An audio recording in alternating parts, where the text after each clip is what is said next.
So let's start with some follow-up. Why did Chris Latner decide to leave Apple?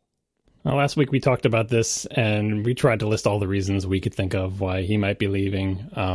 And I think we covered most of the major threads of speculation, and we didn't really get a lot of listener feedback about it. Anybody who did reply was mostly voting for one of the things we talked about. But here's the thing on this topic.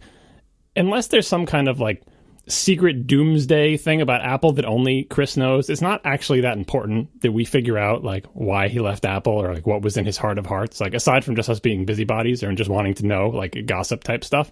And second, pragmatically speaking, this is just not the type of thing that people who leave Apple talk about, or, you know, if they do talk about it, it's like years and years later after no one cares anymore, or, you know, like it's not a big deal. So even if there was some deep, dark reason, it's not like we would know about it until years from now. And honestly, the straightforward, boring explanation is probably the right one anyway. So, you know, I don't know. What do you think, Chris? That sounds about right to me, John. Would you ever buy an electric car in white? You are such a jerk. Why are you so mean to me, Marco? No. I'm a fan of red cars. There you go. Yellow if I could get them. Yellow. That's bold. My goodness. Yeah. All right. We obviously need to talk about what's happening right now. So ATP is not an interview show, but in extraordinary circumstances, weird things can happen. And so in today's episode, we have an extraordinary circumstance. Former Apple employee Chris Latner was nice enough to join us on the show. And so this is going to be 3 people interviewing one person, which is, to say the least, a bit peculiar. And it's something that we've never really done before. So this could be a little bit of a rough ride, but we're going to try to make our best of it. And I'll just say right up front, thank you so much, Chris, for coming on the show. And we definitely appreciate it. To kind of kick all this off, would you mind giving us like a nickel tour of who is Chris Latner? Okay. Well, I can try. I'm a programmer. I love coding. I have for a long time. I'm most widely known for starting LLVM and getting it off the ground and handing it off to other smarter people. I started Clang, which is the C++ Objective-C compiler, and likewise got it to the point where it was thriving, and then let other smarter people run it, and then started Swift and got Swift going, and it recently got past 3.0, and it has an amazing community, and it has a great team of people running it, and now I'm ready to jump to the next thing. And so I guess the short version of what I'd like to do is tackle really hard problems and do things that most people think are impossible. So we're going to go back in time a little bit, and I hope that you could tell us how you ended up coming to Apple. Like, if you can remember back that far, like LLVM, you started before you were at Apple, right? So how did you end up at Apple? Yeah, a great question. So I started working on LLVM at the University of Illinois. It was a research project, and it really was kind of hoped for and designed to be fully general and production quality and all those great things that you'd want as a graduate student for people to use your code, but it also wasn't. It had a lot of the great architectural ideas maybe, but it wasn't fully baked. It wouldn't solve all the world's problems. And by the time I got to graduate, the question was, what do I do next? And of course, my dream was to continue pushing it forward and build it out to be something real. And to do that, I would have to go to a place that would allow me to work on it. And I was really fortunate to have built some relationships with folks at Apple, and they took a chance on me. And I jumped to Apple and started building out LLVM as my job. It was totally a dream of mine. So that's how I got to Apple. Did you graduate? Did you get your degree and then go to Apple? Yeah. Well, that was nice. Otherwise, how would you ever get a job? Yeah, you can't get a job with that degree. We all know that. No. Yeah, clearly. So how would you explain LLVM to somebody who doesn't know stuff about compilers? Because like we all just rattle off, LLVM compiler building toolkit or whatever. But how would you explain that to someone? Because not all of our listeners are programmers who isn't intimately familiar with how a compiler works. Sure. So, first we start with what is a compiler. A compiler is the thing that takes the code that a programmer writes and turns it into something the machine can understand. And so there's lots of different kinds of computers with lots of different kinds of processors. Most programmers don't want to have to think about that or know about that. And they want to program and think at a much higher level than what the actual processor can do. And so the compiler's job is to transform what the human wrote and to something the machine can understand. Then LLVM is a modular system for building different kinds of compilers, because there's lots of different reasons people would want to use compiler technology. And I think LLVM was most successful over the years because it was built as reusable components, kind of like a framework. And then the framework can be used to solve lots of different problems. And one of the fun things about LLVM is that it was eventually over the years used to solve problems that we had never even imagined, which is really exciting. So one example of that, the type of problem is, I remember from past WWDCs, the idea that the Xcode IDE, the GUI that programmers use to make their applications, that very often in that GUI, you need to do things that have an understanding of the code. But when the compiler is this big monolithic thing, the best you can kind of do is compile everything in the background and spit out some stuff. But when it's a modular toolkit, you can take those pieces and just use the part that understands like the syntax tree or whatever and integrate them. Was that the first use of LLVM as something other than like, you know, a straight up compiler that you just point to your code and produces output? Like, you know, in other words, integrating it into applications, or was there some use before that? Well, I think the first use in production was in the OpenGL stack, which ended up shipping in a late software update for Tiger, and as well as in Leopard, which is 10.4 and 10.5. There it was used in a completely invisible way to basically repack data and upload it to the GPU. And so when you're making OpenGL calls to say GL vertex 3F or whatever the low-level GL call is, those vertices need to be transformed into a very specific data format the GPU can understand. And you have a whole bunch of different kinds of calls that can be used to produce vertex or other geometry data. But you also have a matrix of different kinds of GPUs you need to support, and they all have different formats and different capabilities and requirements. And so LLVM was used to generate very small chunks of code to do that. And it was part of the 64-bit bring up in the Leopard timeframe. And so that was probably the first completely invisible use of it that used and proved a lot of the kind of code generation technologies. So forgive me, one more LLVM related thing, because we're going to go from what is a compiler all the way down to nitty gritty stuff here. My vague recollection of what you just described, the whole video driver thing, was that there were files on disk in the shipping OS that were basically LLVM bytecode, like these little BC files, and they would get slurped up and converted to machine code appropriate for the GPU. And then am I right about that? Yeah, you're absolutely right. And so basically the way to look at it is the bitcode files, the LLVM that shipped with the OS were little snippets of code that then at runtime were recombined and optimized across. And so that was kind of the library of primitives that the OpenGL runtime used to assemble what it was trying to do. All right. So my question about this, and maybe you kind of alluded to it with either a slip of the tongue or a revealing understanding, is what is the difference between LLVM bytecode and what Apple currently brands as bitcode? Oh, well, are you asking for a historical question? Is this a historical question? Or It's a technical and historical, because Okay. I'm confused by the branding and I'm also confused by the tech. So LLVM prior to LLVM 2.0, and these version numbers are the open source version numbers, not related to the Apple version numbers, and they're confusingly different for not very interesting reasons. But before 2.0, it used a really horrible encoding in binary that was branded bytecode because that's what Java used. It had a whole bunch of problems in that it wasn't extensible. It was fragile. The LLVM was changing. It didn't have compatibility. And so in the LLVM 2.0 timeframe, which, gosh, is probably, I don't know, 10 years ago or more. It's been a long time ago now. I redesigned the whole thing, and it now uses this quote unquote bitcode format, and used bitcode as a term for two reasons. One of which was it was different than bytecode, and so the two could live side by side in the directory tree for a while. And the second reason is that the encoding is a bit stream format instead of a byte stream. But that's the origin of the term bitcode. You can find documentation on this file format. It's actually a very general encoding format that you can use for XML type purposes. It's a self-describing file format, and multiple different things can be encoded in bitcode. Yeah, there was definitely some confusion about that because when they presented it as like the requirement, what was it, like the watch apps have to be in Bitcode? Marco, you would know this. Watch is required. iOS is still optional. Yep, and then TV is required. And they would have you put your stuff in Bitcode, and there was a lot of speculation early on about what that meant, like in terms of, does that mean that what you're uploading is not a finished binary, and therefore it's like this machine agnostic thing that could be targeted at any CPU?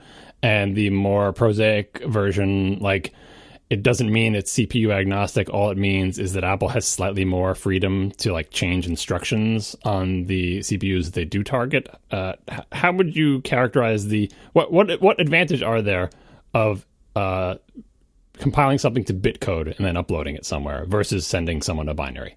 Sure, there's a couple of different advantages for that. One of which is that the compiler keeps getting better. And so if the compiler learns a new optimization, it can be applied to existing applications without app developers having to re-upload their app. So that's one small thing. Other things are that Apple does periodically add new instructions to its CPUs. One example of this historically was the hilariously named Swift chip that it launched, which was the first designed in-house 32-bit ARM chip. This was the iPhone 5, if I recall. That's right.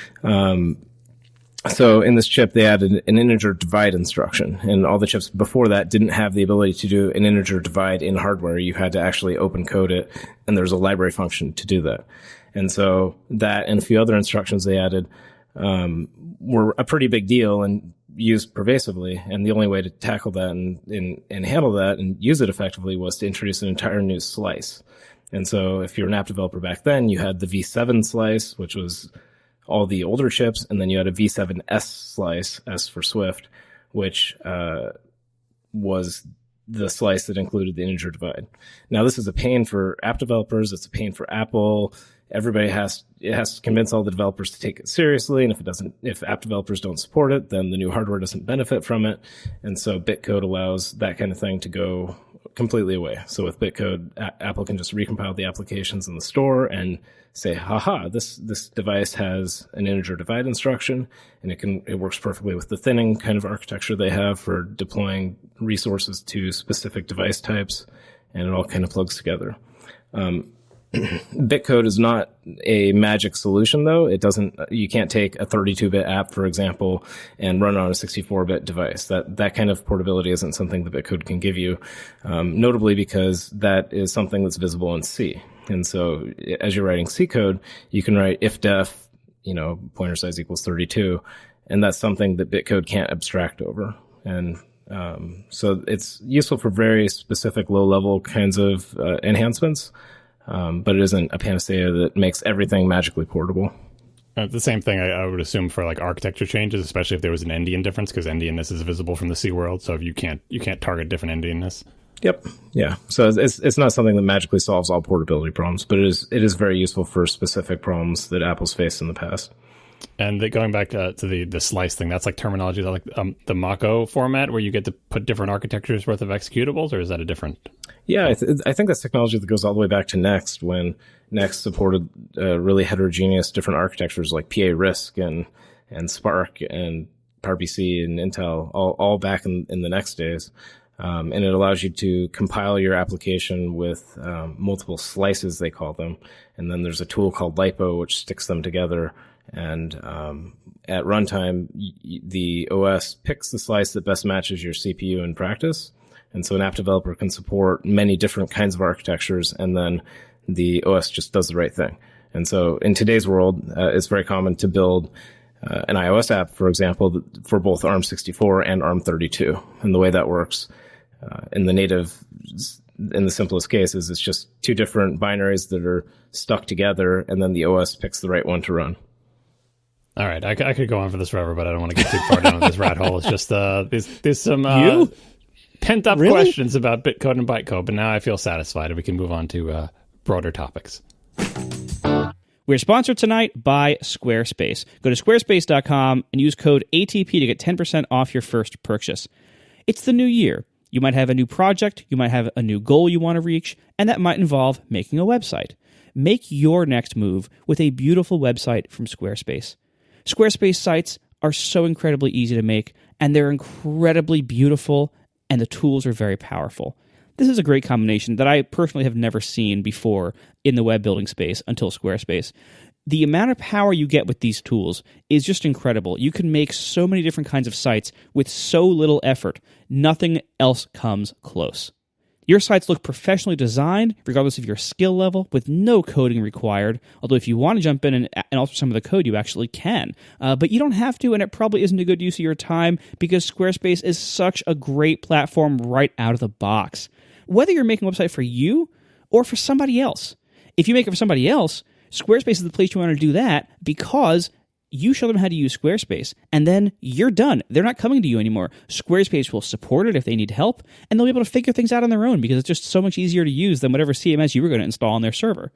So check it out today. Go to squarespace.com, use code ATP to get 10% off your first purchase when you decide to sign up. Whether you're making a site for you or somebody else, make your next move with Squarespace. So, Chris, how was your transition from coding to being a manager? Because from an outsider's point of view, it looked like, you had arrived at Apple, you were working heavily on LLVM, like you had said earlier. But over time, I mean, even just looking at the resume on your website, it seems pretty clear that you were doing a lot more managing lately than perhaps coding, or maybe you just worked around the clock. That wouldn't surprise me either. But how did you feel about your transition from being just a code monkey to being a manager? And I ask in part because at my phase of my career, I am still a code monkey, but I think it's not too far away that I might become a manager. And so I'm curious to hear, from one code monkey to another, how did that transition go and what did you learn from it? Yeah, that's kind of interesting. So I don't think it is a hard transition. I'm still writing code. I still love writing code. That's something that I think is a key part of my identity in a lot of ways. But on the other hand, it is very strange. So I started managing people at Apple really pretty early on, maybe a year or so after I joined. I started managing 2 or 3 people because I was kind of the best person to manage the nascent LLVM effort at the time. And initially it was mostly just being a tech lead. And so if you've ever driven a project where you have coworkers that don't report to you, but you're kind of guiding them and helping make technical decisions, that's where it started. Over time, my team grew and eventually ended up picking up and running kind of a second level manager role where you're managing other managers, and each step along the way, it introduces new challenges. And all along the way, I told myself that managing is something that I had to do because I was the best qualified to do it, and I didn't want anybody else to. And that coding was my real joy and passion. And I think the coding really is my joy and passion. But along the way, looking back, I realized that I am actually pretty good at managing. And I really do like building teams. I like working with people, and I've never considered myself to be a people person, which is, it's just very, very odd for me to even think about that. But I actually do understand how people work and can, really care about getting the most out of people and working with them to make them successful. And so, it's been kind of a transition over time, but I've always hung on to coding. And even though I have a full-time management job, I code like crazy on nights and weekends. And I'm not the kind of guy that likes to sit around idle. And so I've always just been busy. So, I mean, you can get into as much of this history as you want to, Chris, but how did you get Swift to happen inside Apple? Because from the outside, it's mysterious to us how big, important projects come to be. Like, you name the headlining things that have come out of Apple. We hear that Apple does a lot of things that don't see the light of day. How did you get probably one of the biggest things ever to come out of Apple, an entirely new language created in-house? How did you get that to happen and not just be some little thing that was off to the side that fizzled off and disappeared? Sure. Well, so I can tell you about Swift, but I don't think you should project this onto every other project at Apple because I'm sure they're all different. So I can just talk about my experiences. So Swift started in 2010. It's kind of, the timing is suspicious because it's right after a blogger wrote something about how Apple needed a new programming language. I'm not a blogger. Oh, okay. Ars Technica wasn't a thing. That's not a blog. That was a prestigious website. It still is. Okay. I stand corrected. So I don't remember if I read it exactly then, and that was a causal link to starting working on Swift, or if it was just because I had just finished up Clang C++ support, and we'd launched Clang C++, and of course, if you write C++ code, you know how ugly and horrible it is. But if you implement C++, it's a whole nother level of of challenge. And so getting that first release out was a major accomplishment for the entire team. And it was a major effort for a ton of people involved. And as is typical, you get something over the finish line. And of course, it wasn't fully finished. It's still had a long ways to go. But a lot of the intellectually interesting, to me at least, pieces were done. That's when I started thinking about, okay, well, what comes next, right? And been implementing other people's stuff, like, for example, the C, the C++, the Objective-C standards and languages. But there were, things that we weren't happy with and things I wasn't happy with. And so Swift started out as just let's see what could be done, right? Let's see what a much simpler language that doesn't need a preprocessor, doesn't need trigraphs, doesn't need all the weird things that have accumulated into C and C++ over the years. Let's see what we can do and just try to build something nicer. Initially, it was really just me messing around, and nobody knew about it because it wasn't anything to know about. But eventually got a little bit more serious and said, hey, well, after playing around a little bit, I think that this actually could make sense. And so I started talking to my management, started talking to some of the engineers that were working on Clang, and they seemed excited about it. We got a couple people working on it part-time, and I convinced my manager that it was interesting enough that we could have a couple of people work on it. Now, this wasn't a major commitment. This was okay, well, let's see what there is here. And that started a kind of internal demo schedule and other things where we set milestones in place and tried to justify the investment that was being put into it. Eventually got to the point where it was far enough along that it was posing strategic questions. So the strategic questions were the form, okay, we have Objective-C. Objective-C is a great language. It is probably directly responsible for the iPhone being successful because it's really high performance. It allows you to get your job done. It supports high-level frameworks in a beautiful way. There's a ton of stuff to love about Objective-C. And while there are a few things that are ugly about it, some @signs and semicolons and other stuff like that, we can make Objective-C better. And so the question was always, why not just make Objective-C better, right? Why don't we just keep evolving Objective-C, and why do we want to face potential disruption in terms of moving the entire development community to something new? And we kicked that around for a long time. We talked about both sides, and we came to realize that, yes, we can and should make Objective-C better, and we continue to invest in Objective-C. We did things like Arc, for example, which is a major effort. But we got dots. Oh, well, so dot syntax predated this. Yeah, dot syntax. So the Objective-C 2 features and the block syntax were all kind of prior to this. I worked on blocks, but it wasn't in this time frame. And so we were talking about, okay, well, can we just make Objective-C better, and can we feature creep it to the language that we want for the fullness of time? Because if we can, that would be much less disruptive to the community. And we decided that, yeah, we can move Objective-C a lot closer to what we want. So we can get automatic memory management with Arc, for example, but we can't ever take away the problems that lead to Objective-C being unsafe. And the fundamental problem was Objective-C was built on top of C. And C inherently has pointers, it has uninitialized variables, it has array overflows, it has all these problems that even if you have full control over your compiler and tool stack, you just can't fix. Right. To fix dangling pointers, you would have to fix lifetime issues, and C doesn't have any framework to reason about that, and retrofitting that into a compatible way into the system just wouldn't really work. If you took away C from Objective-C, you couldn't use C arrays on the stack, for example. And if you couldn't do that, there's entire classes of applications where the performance just wouldn't be acceptable.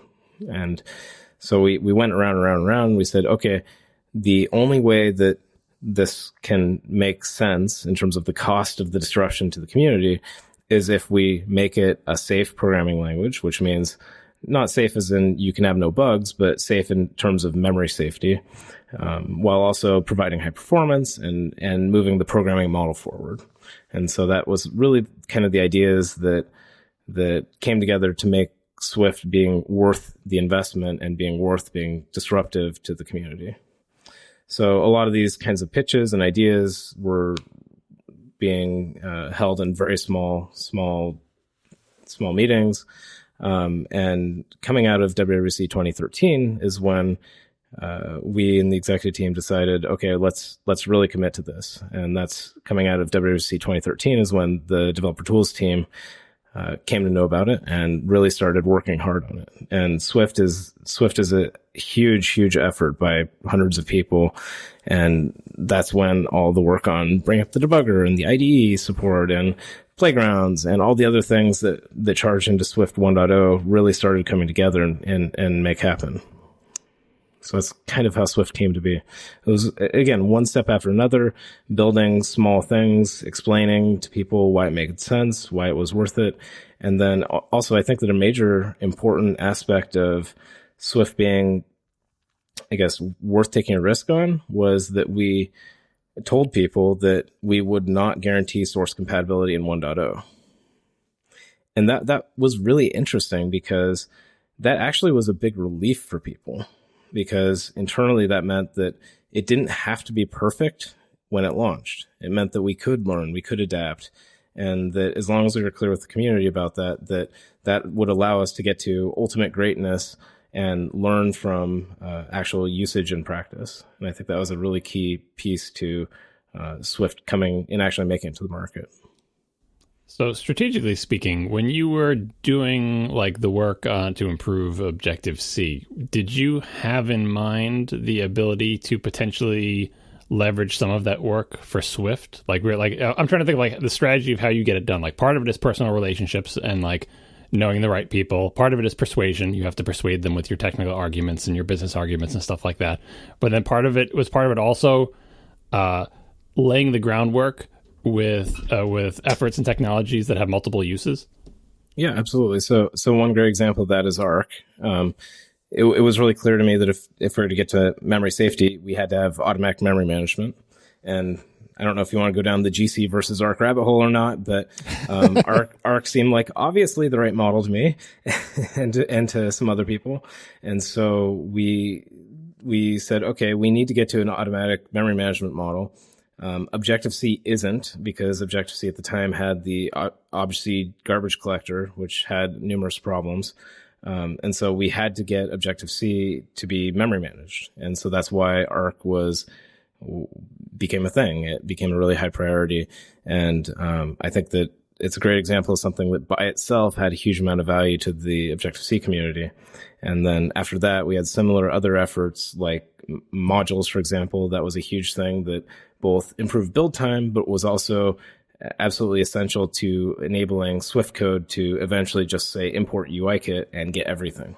And so there's a number of things that rolled out over the years. And it was really funny at the time because the Objective-C developers externally and even internally to Apple always accused the compiler and languages team of taking Objective-C on this random walk, and they didn't know how it all fit together and where's the strategy and why are you guys working on this and why aren't you working on some other syntactic sugar for the thing I want? And of course we could never tell them, but there was a good reason. And so another example of that is the Objective-C literals feature. I think we introduced that in 2013, if I recall. For array literals and other things like that.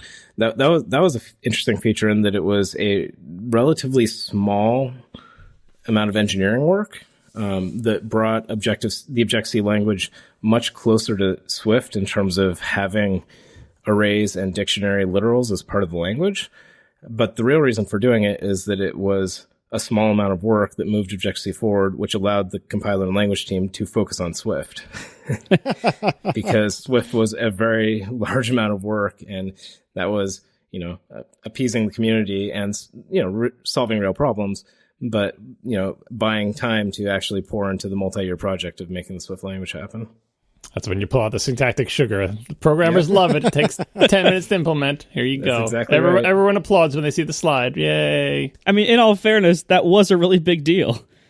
Anyway, so kind of building on the Apple internal reaction thing, this language in its development and then its public release is probably a fairly unique language in like the context in which it was released. You have this massive company. I mean, nobody probably had more Objective-C programmers than Apple does. And so you have this massive company with tons of internal programmers and a massive internal code base that is using this other language. You have this entire community of iOS and Mac developers.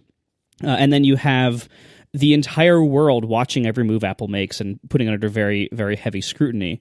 So the release of this language in this context is probably not only very high pressure, but also like unique in that you knew that you were going to face a lot of people up front. Like most languages probably start out with a few people using them, in some random corner of the internet, and eventually maybe it slowly takes off. This was not that way, and so. What considerations, I guess, went into that? And also, how were you able to convince people, even inside of Apple, to use Swift? And how was that going? So I guess there's different answers for that for different phases. We had no idea that the reaction would be as strong and as positive as it was. And so I think we were blown away and caught unaware in some ways. But in other ways, I think we did the right thing. So, for example, if you look at Swift over time, Swift 1 and Swift 2 are as similar to Objective-C as we can make them. So if you look at the way that selectors are named, for example, there's a very direct correlation. If you look at the way Objective-C or Swift 1 was explained to people, it was explained to people as it's just like Objective-C. You can use all your same patterns. You can use all the same frameworks. You can continue doing object-oriented programming. You can do all these things.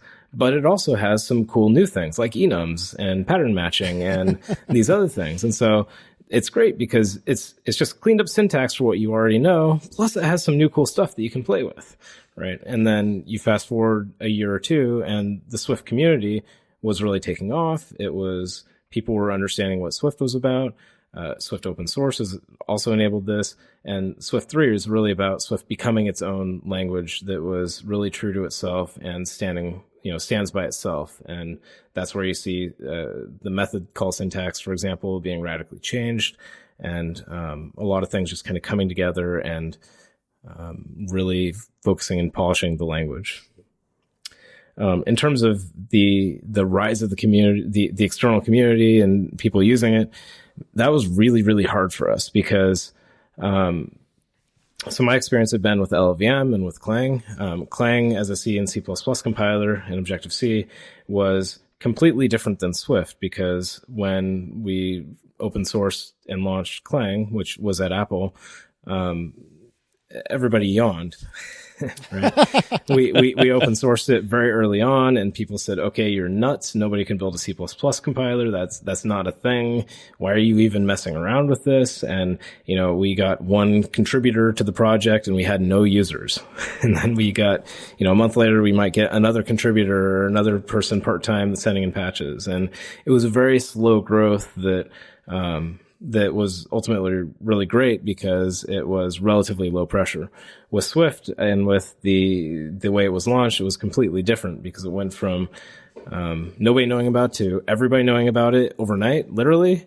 And there being so much excitement, so many people that were nervous and had bad reactions, other people that were super excited, but a lot of people that were suddenly hitting bugs and having challenges and problems and why did you do this and why didn't you do that? And, some of that was misguided just because they didn't know Swift yet, but other aspects were really spot on. And that was when we really started learning about how people were using and started iterating and moving Swift. And Swift between the WWDC launch and Swift 1.0 release changed dramatically. And that was a really, really hard time for the entire team because we really wanted to get it as close as we could to what we wanted, but we had a very short amount of time to do so. And And I think that's been true for Swift 2 and Swift 3 as well, where we have really high goals for the team and really high goals for what we want to get done. And that makes it a lot of pressure and a lot of stress. But it's, I think, worth it to serve and see the community around Swift grow and see people use it and see people learn it. And it's been a lot of fun. So I'm curious. I know when Swift first came out, it was hard to get a lot of adoption inside of Apple for various, tooling reasons, among maybe whatever else was going on.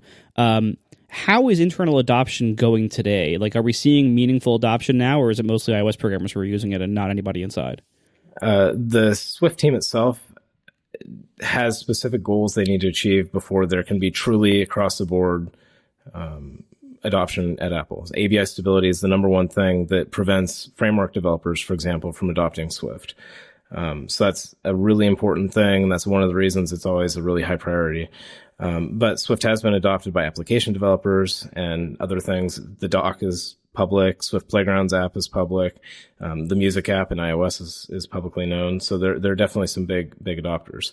More broadly, though, the big problem is that I think I won't speak for everybody, but many people doing Objective-C development at Apple are chomping at the bit. They want to be using Swift. And so it's really a matter of just getting the technology problem solved and checking off the things that are holding people back. It's not about, people dragging their feet and not wanting to use it. Makes sense. Yeah, that's really awesome. From the outside, it's so hard to figure out, is Apple internally like, oh, really? Or is Apple internally, like you said, like really excited? And I'm sure that there's some of both, but that's really good to hear. Yeah. And I think it's also changed over time. When Swift first came out, of course, it was a huge surprise for most of the software team. And so, many people went through the usual phases of, but I already know Objective-C. Why would I learn this new thing? Objective-C is great. And Objective-C is great. So that's an objective statement, right? But I think things have shifted over time, and as Swift has matured, it's definitely become a lot more appealing. One other technology problem that is hilarious, but also really important is, the Apple framework stack has to support 32-bit Mac apps. And 32-bit Mac apps have this interesting challenge of they have what's called the classic Objective-C runtime, which doesn't support things like non-fragile instance variables and things like that. And so at some point in time, the Swift team will need to make the Swift runtime work in that mode or figure out some other solution to adapt it. Because until that happens, it won't be possible to use Swift in AppKit, for example. Huh, that's fascinating. So kind of taking a more broad view, could you name either your most proud accomplishment during your time at Apple that you can discuss publicly anyway, or if not your most proud, just the first one that jumps to mind? Wow. I don't know. I've been really fortunate to work on so many really important projects. And I think that between LLVM and Swift, for example, it's really a hard call. Swift, I think, impacts more people in terms of the number of people that actually know they're using it and want to learn it and things like that. But I think that LLVM has been picked up and used so far across the industry, and it's kind of standardizing the world's compilers. I think that that's probably more profound at this point. So it's really a hard call. I mean, there are a ton of really great opportunities that I've had, and it's been a lot of fun over many years now. Also, outside the open source pieces, working with the Xcode team and working with the other teams and developer tools has been really phenomenal. I mean, there's so many great people at Apple and in developer tools. It's just been a joy. So what do you expect to miss most about being at Apple? And I'm going to let you expound on this, but I'm going to take it off the table and say you have to pick like your second choice. You're going to say like you miss the people, because of course you do, right? But yes, that is actually what I would say. Right. But so go ahead and tell us about all the great people you work with Apple. But besides that, what do you expect to miss most about Apple, the company working for them? So the great thing about Apple, and the thing that I don't think that many people really get about Apple, is it is really one of the few best places in the world where you can work hard, but also work on products that ship and that ship to millions of people so that your hard work ends up mattering, right? There are a lot of places that you can work hard. There's a lot of places that you can work on interesting things, but there's also a lot of places that end up not shipping a lot, or if they ship it, very few people actually use it. And so Apple's really, really magical in that it combines being able to work hard and do great things with it actually mattering. And to me, that's the thing that is just so phenomenal about Apple. So moving on to your new role at Tesla, do you think that Swift will still be a major part of your work life in some way? Like, or will it basically be like something you do in the evenings and weekends? Because we all know that Silicon Valley tech startups don't usually work people too hard. So you're going to have tons of free time, right? Yeah. So this jump I'm making is definitely to a cushy, easy job with no stress. That's what I'm looking for here. So I don't know. We'll have to see. I haven't started yet, and I think it's going to be a very challenging job. And one of the reasons I'm excited about it is because I really want to throw myself into another hard technology problem. And so I'm really excited about that. I do expect to be involved with the design of Swift and helping with the core team and helping the Swift evolution process and helping in a lot of that kind of respect. But one of the things to keep in mind is that, Swift is actually a really tiny slice of my job at Apple. And so, I had a very full schedule dealing with lots of other stuff. And, it was already kind of a nights and weekends project that I was coding on it and, contributing at the level that I was. So I'm hoping that there won't be a big change, but honestly, I'll have to see. Obviously I care a lot about Swift and I really want it to get to its goal of world domination. So. We're sponsored tonight by Eero. Go to Eero.com, that's EERO.com, and use code ATP when you order for free expedited shipping. Wi-Fi is broken. You probably have one Wi-Fi router with, if you're lucky, a bunch of antennas on it that look hideous, and you're trying to cover your whole house with Wi-Fi, but it just doesn't reach every room. It just doesn't reach everywhere because Wi-Fi is hard when you're just covering it from one point. Eero solves this problem by having a router system where they have this little Eero unit. It's nice, it's attractive, it's tastefully designed. There's not a bunch of antennas sticking out of it. And you can buy one of them, or you can buy 10 of them, or any number in between.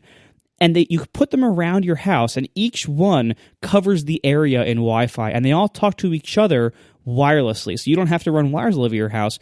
You can have your entire house blanketed in Wi-Fi with Eero, and they talk to each other over this mesh network, so it's even faster than previous, if you ever use like an extender or anything else. Extenders are very slow. It's even faster than that by a lot. And Eero is true enterprise-grade quality and performance. They have everything you need from encryption features to things like parental controls, and they're actually updating it over time. They've done over 12 updates since launch, with more to come to add features. They have an app for very easy setup, and they have incredible customer support if you need it. They recommend 1 Eero per 1,000 square feet, so the typical home will have 2 or 3 of them. They got a 3-pack as a pretty reasonable starting point for almost everybody. There's a 30-day money-back guarantee if you don't like it, or if you just buy too many, you want to return a couple of them if you end up not needing as many as you bought. Check it out. The reviews are stellar. They back this up. Go to Eero.com, that's EERO.com, and use code ATP when you order for free expedited shipping. Thank you very much to Eero for sponsoring our show.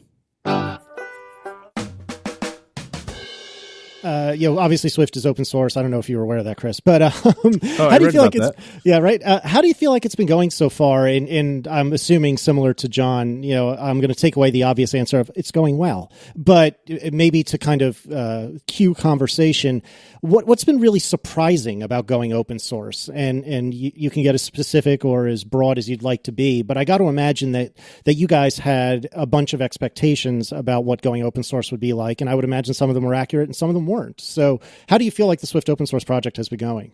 Yeah, so I think that to summarize, it's not just going well, it's going far better than we ever anticipated, and that caused problems. So for context, I and many of the other people in the team had quite a bit of open source experience. So LLVM and Clang, for example, were open source. They are vibrant and amazing communities with hundreds of contributors and dozens of companies all collaborating in public and doing really amazing stuff. Even some of the most staunch competitors, AMD and Intel and AMD and NVIDIA, or these kinds of companies that really don't get along on the business side of things, but the engineers were great at working engineer to engineer and solving problems and staying focused on making things better. So with Swift, we assumed that it would be very similar to that. But what we found is that there was a major difference between launching Swift and launching something like Clang, for example, which is that when Swift launched as open source, which was December 3rd, just over a year ago, it already had, 1 million users. And where Clang started and everybody yawned and didn't really care and grew slowly, Swift open source started and was amazingly fast moving, changing, tons of people, hundreds of patches on the first day. It was totally crazy and we didn't really know what to do. And so, I am like super impressed with the Swift open source community and all the people involved and the energy and it's hard to believe how great everything is. But it really did create problems because we had to figure out things like how we're going to stay up in terms of the patch volume. Okay, we're getting hundreds and hundreds of emails a day to the Swift Evolution mailing list. What are we going to do about that? How do we balance Apple's goals for pushing Swift forward with the goals of the community, which are somewhat more chaotic and less directed. And I think that over the last year, we've learned a lot, and you can see that reflected in terms of how the project's being managed and how things are being done.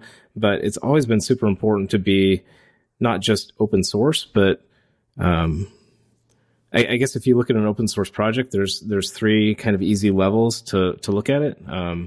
The first basic requirement that you have to satisfy to be open source is to make your code available, right? And so you can produce tarballs periodically, and that's technically open source. You can allow contributions, and if you do that through pull requests or patches or whatever, then people can engage with it and make the code better. There's open community, so not only do you accept a patch, but you actually discuss things and talk about things in public. And then there's open design. And with Swift, we went all the way, and I think it was totally the right thing to do because we really wanted to benefit from all the smart people in the world. And and still is amazing, but it's also very challenging. Yeah, I can imagine.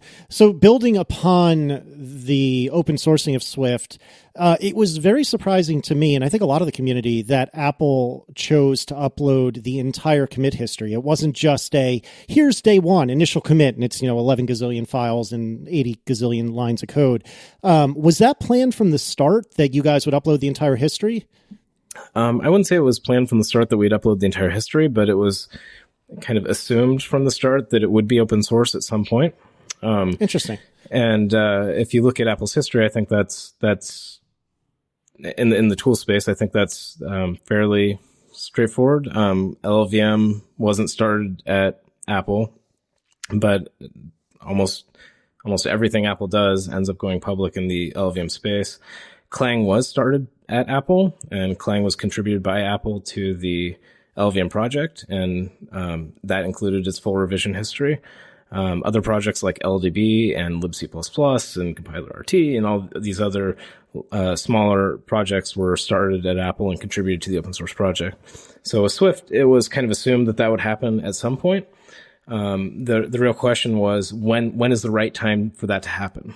And if you remember the days of Swift 1.0, Swift 1.0 to 2.0 in particular was a super chaotic, super learning as we went and trying to keep up with the community and trying to keep up with the pace and the challenges that people were facing and trying to get key pieces like the error handling model and protocol extensions and all that kind of stuff that had always been planned, but didn't make it into Swift 1.0.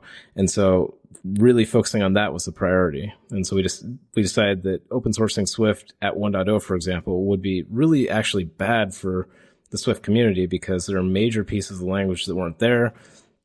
We would have to spend a lot of time community building and trying to explain to people the difference between what was not there but should be there, and what is, there and known broken. And we had to do a lot of that when Swift was eventually open sourced in last year, right after Swift 2.0, but it was in a much better place, and the team could actually handle the load of doing the community. And we didn't expect the kind of response that we got, but we knew that building a vibrant open source community is a lot of work, and it's not something to be underestimated. And we want to make sure that Swift 2 was out the door, and it wasn't kind of a resource contention between, do we finish Swift 2 or do we start open source? And that's why it was announced to be open source by the end of the year, because that meant that we could start working on the open source infrastructure project, bring up all the other stuff that it takes to make something open source after Swift 2 is complete. So my recollection of the Swift 3 in the planning stages was that ABI compatibility was somewhere in the list of, I don't know if you want to call them goals, but somewhere in the list of items that were in contention for Swift 3. And at some point along the development process of Swift 3, ABI compatibility got postponed. And given what you just said about the importance of ABI compatibility for the framework people inside Apple or whatever, what can you say about that? Did you learn lessons from ABI compatibility being planned for Swift 3, or do you think like it was never really a hard and fast goal and you totally made the right call to delay it, or are you disappointed that it didn't make it? Well, I think many of those things. I mean, we're disappointed that it got delayed, but it was totally the right thing. I think that there's a couple of things to learn from that, one of which is software schedule planning is hard. Breaking news. Yeah, so that's definitely still a thing. There's also that we didn't anticipate so the original plan that you're referring to was announced before Swift was open source, or sorry, it was announced the same time Swift was open source. And so we had no idea that the community would descend on Swift and suddenly have all these new demands and consume so much time and energy that kind of took away from programming to do the community building piece. So that was part of it.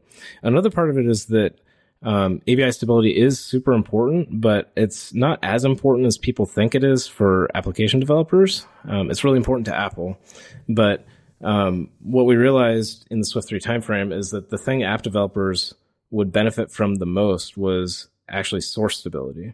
So who actually wants their application to be broken when they get a new version of Xcode? Well, really nobody, right? And so kind of halfway through the release, we pivoted and source stability became the goal. And so I'm really excited that when Swift 3.1 or Swift 4 comes out, that it's still going to be able to build Swift 3 code. And even if there are minor changes that need to be made for one reason or another, that you can upgrade and you have great compatibility with your old code, and you don't have to start the migrator before you can do anything. So it's going to be a great improvement for people's lives. All right, so moving on a little bit to kind of this branch topic here of server-side Swift, Swift on Linux, things like this. Is Swift on the server something that, I know it's possible, and there's like seemingly some early efforts now to get that going. Do you see this as like a major goal for Swift as the language, and not in any kind of official capacity, but just like you as a person who likes and uses Swift and has a a strong role in the community, like, is server-side Swift a thing that you want to be like a major thing to compete with things like Python and Rails and stuff on the server, or is it intended more to be kind of like a specialized thing that is probably not going to be in widespread use by like web and back-end programmers? So I think that everybody involved with the project wants it to be the way to do server development. And wow. I think that to understand that, you have to understand we're just kind of entering phase 2 of Swift's world domination plan. So this will probably sound insane, but maybe in a few years it will sound less insane.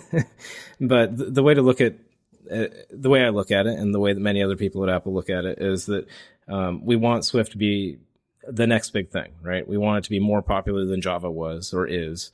We want it to be more popular than Python. We want it to be maybe even more popular than C someday, right? That would be a stretch, but that would be great, right? And so if that's the problem to solve, how do you solve that problem? Well, open source is a huge piece of that, right? Without open source, it's not going to be available on other people's platforms. It's not going to be used in education and teaching. That's just not going to happen. And so open source is a major piece of that. If you go back farther before that, Swift world domination doesn't happen unless Swift gains relevance, right?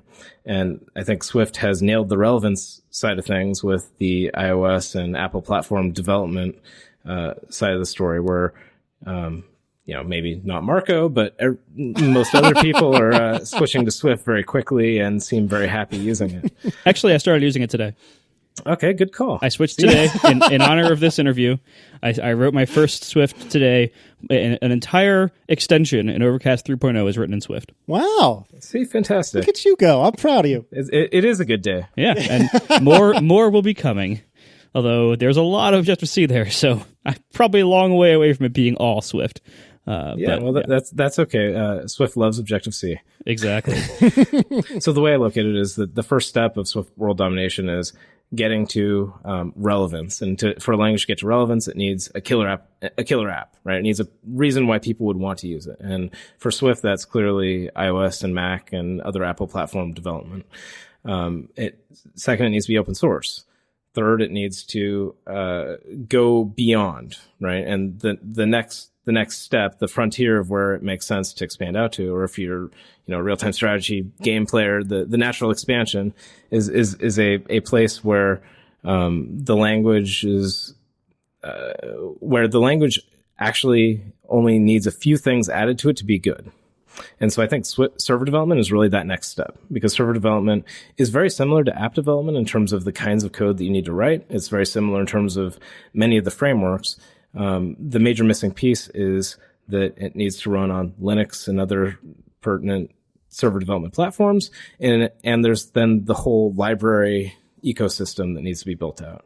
And so I think that what we're in right now is we're in a really exciting phase where those platforms are being built, those frameworks and different pieces of infrastructure are coming together. And that's really the idea behind the Swift server working group that's an official part of Swift.org, is getting all the people working in the space to talk to each other. And I'm very excited about that. Going beyond that, though, with the goal of being more relevant than Java, for example, if we're going to pick on Java, yes, the dream of Swift is to scale all the way from scripting language all the way down to low-level systems programming. Like you could write a kernel in it, or you write some firmware in it. And I think the scripting side of it is maybe more straightforward when the Swift community and the core team have time to deal with it, because there you're talking about integrating regular expressions, integrating multi-line string literals, and integrating other features like that people love from scripting languages. And those are big projects, but those are kind of well known, I guess, and they will fit and drop right into the existing system that Swift provides. Systems programming is, I think, the big next frontier. And I think that's where Swift can really distinguish itself from Java or other competitive languages, because among other widely used languages out there, there's really nothing that can unseat C or C++. There's Rust, for example, is an interesting language, but it hasn't gotten a lot of adoption yet. And I think that Swift is more interesting than Rust in some of the higher level application domains. But we'll see. Rust is a great language as well. And so I'm really interested to see the Swift for systems programming work get going. And I think that'll be a couple of years out before it really comes together. But once it does, I think that Swift can really be the next big thing. And I'm excited about that.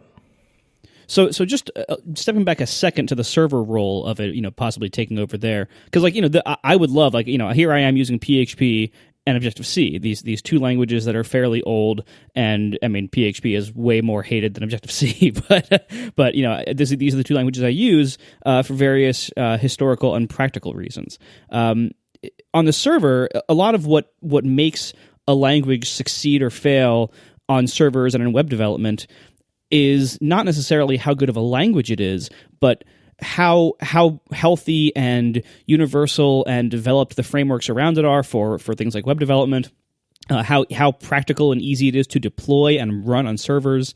So Swift being its own good language, that alone I don't think is enough to get traction on the server. Do you think, is it necessary for the Swift team, like the core group who's running Swift, whether that's Apple or the community of contributors with Apple or whatever else, is it important for them to develop and kind of make an official set of server and web frameworks and libraries and tools? Or do you think it's sufficient to kind of take the risk to let the community do that, but at the risk of fragmentation and maybe nothing ever taking off? So that's an interesting question. And keep in mind that I don't have a lot of practical experience building server apps. So this is... You're not missing much. My opinion based on talking to other smart people. So the approach the Swift project's taking is it's looking to standardize what's colloquially but not correctly known as server foundation kind of technologies. So it will not be named server foundation, but that kind of an idea. And so take the encryption, the network transport, the HTTP kinds of things that everybody needs for server technologies, and standardize that as part of the Swift project, but at least in the short term, not look to standardize a specific web framework, because there are half a dozen completely different approaches that are interesting in different kind of domains. And I don't think there's a clear winner yet. It's possible that after the first few rounds shake out, then there will be an equivalent, Ruby on Rails kind of dominant pattern and framework that emerges. And if so, then maybe that would make sense. But I don't think Swift needs for there to be a winner at the high level. As far as what can the Swift core language and compiler folks do about this, I think there's really two things. One of which is the Swift package manager. I think the package manager is really key to scaling out the ecosystem and getting people to work together with the common ecosystem. It's also the best and I think only way to build Swift code on Linux and other platforms. I don't mean to single out Linux. It's the biggest server development one. So I think that's a big piece. I think the other piece that will be really amazing is when the concurrency model comes up, because I think that's one of the reasons that makes Go particularly compelling for server development, is it has a really well-developed story there, along with all the libraries that go together for server and cloud development. And so when the pieces of the concurrency model start coming up, which will probably, the first pieces will ship in Swift 5 is my guess, that will make Swift an even more compelling kind of answer for that kind of space. But I don't think we need a server language feature, if that's what you're asking. So going to the other extreme from the server side and scripting to getting back to systems programming, one thing I've seen related to this, and I think this all stems from like this quote from the original Apple Swift book, that Swift was designed to scale from hello world to an entire operating system, like that the world domination plan was there from the beginning, right? Yep. Absolutely. In the first paragraph of the thing. When I talk to people now about Swift as a systems language, often what I hear is people relating the ways that it is not ready to be a systems language yet, which is, what you just talked about, but then deciding based on that because it's not ready to be a systems language now, it never will, and then they dismiss it. Like, in other words, like that may have been the plan, but clearly for reasons X, Y, and Z, you still have to use C for this. Therefore, Swift is just a way to write apps for iOS and macOS. And I'm not quite sure what you can do about that, but do you think about how to change perception as the language gets older and it's old age? Now it's up to 3.0. Like that it starts to, that nobody puts Swift in a corner. Like that people think they know. People think they know what Swift is, and they say, oh, it's this language that does this thing, and that your plans for world domination may be thwarted by the idea that people are pigeonholing the language because it's been around for a few years and they think they know it. I think that you're onto something. I think that's a real problem. I don't think systems programming is the place where that's a problem yet, though, because I don't think it's reasonable for me as a crazy man going around saying Swift will someday do systems programming really well. You should remember that. I don't think that's a good way to spend time at the moment. When it does that, then the question becomes, how do you make that make people aware of that, and how do you get get people to change their prior misconception. But at that point in time, you can have a very practical look. You can do this, and this is so great, and now you get all the advantages of C, but it's safe, and you could point to specific reasons why it's better. So I'm not too worried about it in the space of systems programming, but I think there is a practical problem today, which is Swift is open source. The Apple development community knows Swift very well, but pretty much everybody else doesn't, right? And if you go to a random, say, Linux developer, just to continue talking about Linux, they all perceive Swift as being an Apple thing and only relevant to Apple platforms, and they don't even learn about it, right? And so I think that there is an interesting challenge there, and probably the best way to do that is for the existing communities to keep just growing. And as this Swift on Server community grows and more people are successful building and deploying server apps written in Swift, I hope that naturally more and more people will become aware of that effort, will then find out about Swift, maybe try it out, find out that it's actually really great. And if it's not really great, let us know so that people can fix whatever the problems are, and then just kind of grow out. But I'm actually perfectly okay with it growing a little bit slower than it has been. So John asked about, the span between basically low-level systems programming and high-level applications programming. I'm also curious that it seems like the Swift team / Apple have presented Swift as not only spanning that wide range, which seems impossible, but also spanning a wide range of skill levels of programmers. So, there's the Swift Playgrounds app on iPad where you have total novices writing Swift as their first language, all the way up to people writing systems level things and complicated apps who are very experienced programmers.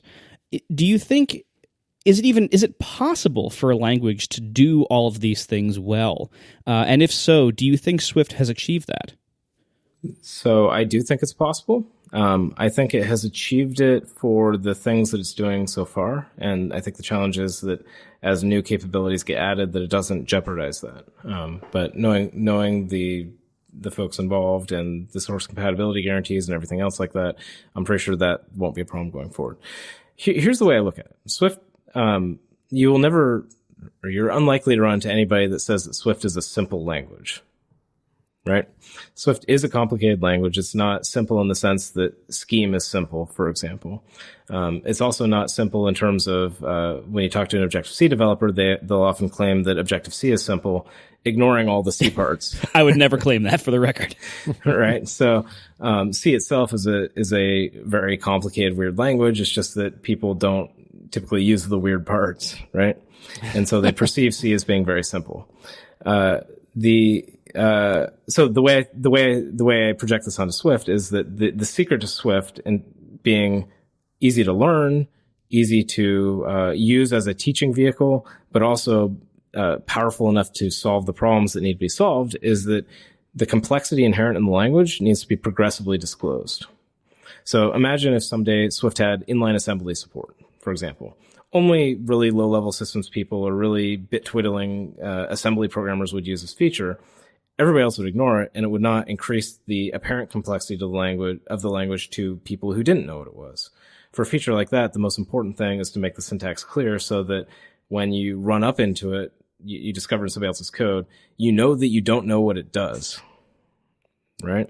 And so you say, oh, that's interesting. I don't know what that is. And then you can do a search and find the Stack Overflow article, whatever it is, to say, explain what this is to me. And then you can say, oh, okay, I get it. And I either care or I don't. But at that point in time, you can then dive in and learn more information.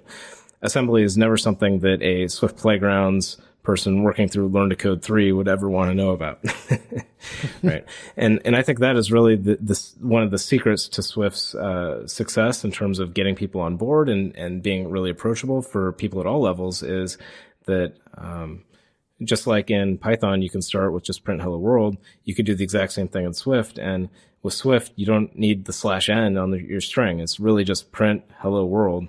And from there, you can then introduce new concepts. You can grow it out over time. And this really allows people to understand either the syntax of language or the conceptual programming things that they're learning as they go. And the design of Swift is really geared around that. And so what that means, if you project on the systems programming features, comparing Swift to Rust, for example, I think it's very likely that Swift will get features for memory ownership control, which will allow really, really high performance. It will allow solving performance problems with Arc, for example. But unlike Rust, we can't make that be a core part of the type system that everybody has to use. It has to be something that sufficiently smart programmers, when they're solving a specific performance problem, end up using, or an embedded kernel programmer might want to use, but an application developer can completely ignore.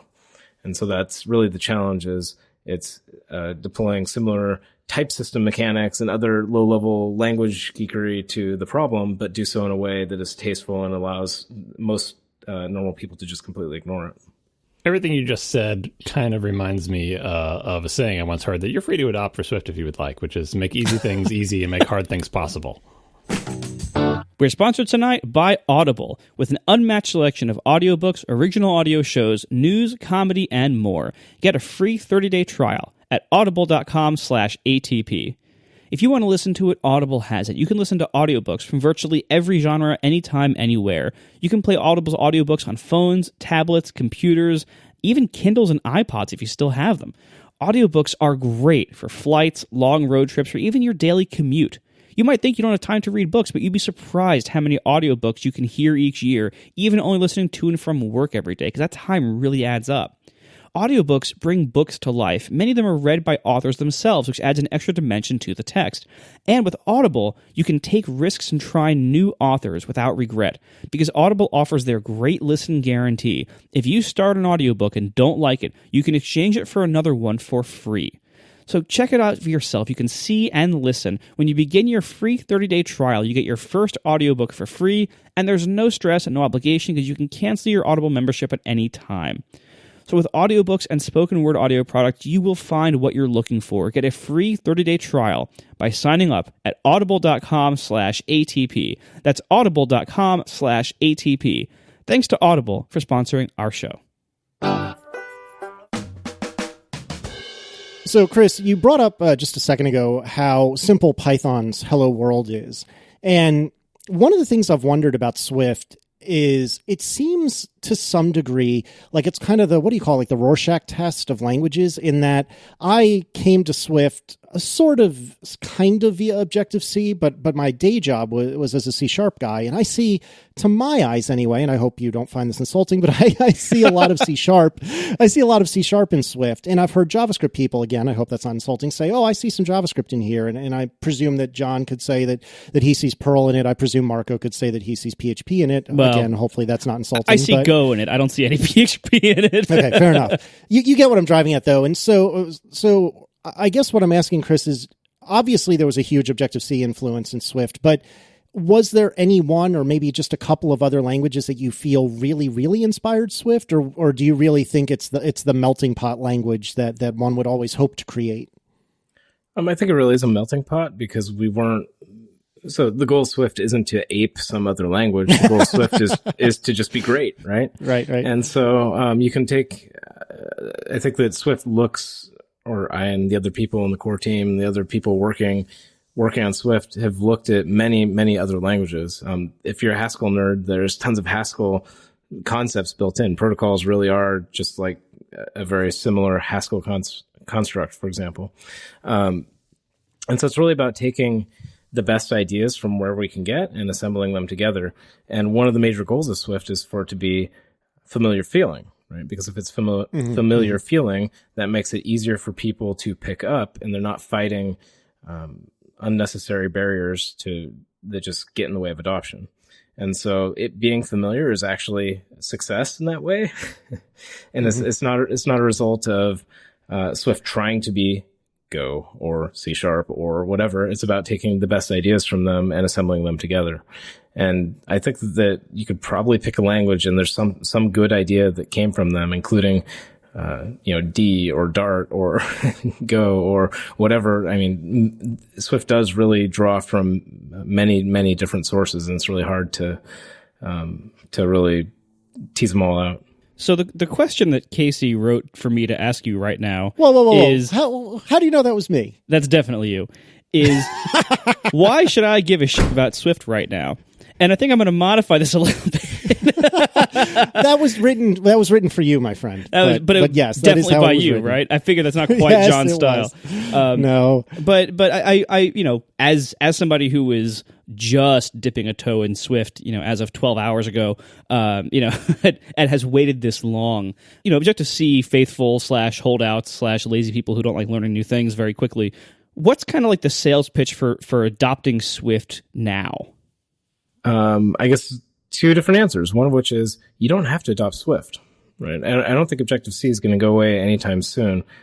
Apple still supports C and C++, and it doesn't have any specific benefit. There's no obvious benefit of dropping Objective-C, as well as obviously they have a ton of Objective-C code themselves. So I don't think that there's any reason you have to adopt Swift. Swift just tries to be a better answer so that you'll want to adopt it. And in terms of why, Swift in its name kind of connotes a whole bunch of different things, including performance. But really, to me, the most important aspect of it is programmer productivity, right? The idea that Swift is really optimizing for is not letting you pound out the code as fast as possible. It really is designed and optimized for, as a programmer, you can spend the least amount of time to get to a working program as fast as possible, right? And so getting to a working program includes the time it takes to debug something. It includes the time it takes to iterate and develop and fight the type system and all the other things that you have to do. But that time you spend having to fight the type system or figure out optionals or things like that pays itself back because your program works more often. And so you're actually not spending time chasing down dangling pointer bugs or, in the case of Objective-C, you get an unrecognized selector error, whatever those kinds of bugs are. And Swift tries to help you by the language guiding you and helping design things. Swift also has a lot of things that just make common things easier. So you can switch on a string, for example, and then match the different cases. You can use enums, which are enums are just, from the language geekery world, of just algebraic data types. They're in tons of different functional languages. They're not novel by any means, but they're so useful and they solve so many problems just out of the box. And, just having them at your fingertips is great. So there's a lot of things about Swift, and it probably depends on who you are, what your experiences are. One of the problems I've seen with people moving from Objective-C to Swift initially is that they tend to write Swift code just like they wrote Objective-C. And while that's a really good way to maybe migrate an application over or to get familiar with Swift, it really means that you're missing a lot of the value in Swift. And I think that that's okay. It means that, an Objective-C programmer going to Swift first starts out by saying, I don't see what the big deal is. And only after they spend some time in it do they start to realize they are more productive. They do feel better. They reach for things that they otherwise wouldn't have. And I think it's really interesting to talk to people that have done, for example, a year of Swift programming, but then have to go back to Objective-C. And to me, I've been there. That's the really interesting thing. So what was your experience?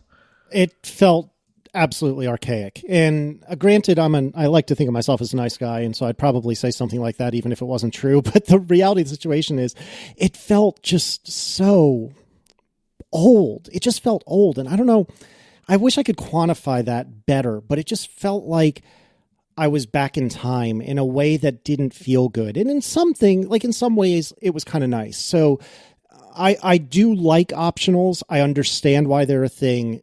I am all in on it, but at the same time, there are times when I have to do a guard let or whatever the case may be that I really would just like to move on with my life. And so, not having to worry, being able to be a little more cavalier was kind of nice.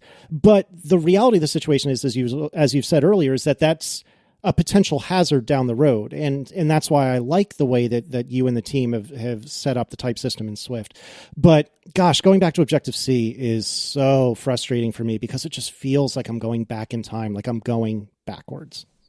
Yeah. And I think the challenge that Swift faces is because its focus is on building, programs that work and that can be maintained and all the other things that we care about for large scale software. It's maybe not the best solution for, I want to pound out a quick script, use it once, and then throw it away, right? because in that case, you don't care about maintenance. You can fit all the code in your head. You don't care about good documentation or the other things that Swift encourages. And that's a case where having a dynamic type system can be really, really liberating. And so, maybe that'll be a challenge for some people. But I think that as Swift gains ecosystem and gains libraries, its other advantages will be so great that hopefully it will be a good solution for those kinds of tools as well, or those kinds of scripts as well. So a minute ago, you mentioned how Objective-C programmers, people like me who are new to Swift, tend to write Swift like Objective-C. And that's a concern I've had, and it's one of the reasons that I have procrastinated adopting Swift up till now, because I have a pretty good grasp on Objective-C now, and I write Objective-C code that I know is basically idiomatic and soundly designed. Like I write code in the style of what I think Apple's code would look like based on the little bit of headers and stuff that we see. I feel like I write good Objective-C code that is kind of correct and idiomatically sound. With Swift, I assumed that the idioms would not yet be developed for a while and established for a while, and so I didn't want to write a bunch of bad Swift code, or like incorrect or weird Swift code, investing heavily in it so early on. Do you think that it's at a point now where the idioms are starting to get worked out enough that that's less of a concern now? Yeah, I do. So I think it's definitely fair to say that in the Swift 1, the Swift 2 timeframes, Swift as a language was changing really rapidly, and I could see why you'd feel like you're on uneven footing and not really sure what the language is, much less what the idioms are. Swift 3 really is quite well baked out, and so I expect that going forward, the new things are going to be additive. They're not going to be changing the existing patterns. And so I think the Swift community in general has gone through the same kind of thing that you're feeling there, where it's not really clear the one right way to solve the problem. And maybe there are different good ways to do it with different trade-offs that weren't clear to people. But I think people are starting to understand that now. There are a few style books that are being written by people that I've heard about. And so when those come out, those will hopefully be good, and those will be a good resource. But another thing to keep in mind is that Swift is opinionated, I guess, is the way to say it. So it really does encourage you to do the right thing where it can. And so, for example, if you use var for everything, the Swift compiler will say, hey, you marked this as a var, but it could be a let. And that's just its subtle way of, and let me fix it for you, right? And that's just its subtle way of encouraging you to use immutable values, which is a very small thing, but it's just kind of pushing you in the way that it thinks leads to better code. And immutability for a local variable doesn't matter that much, except that it communicates something more to the person who has to read and maintain your code.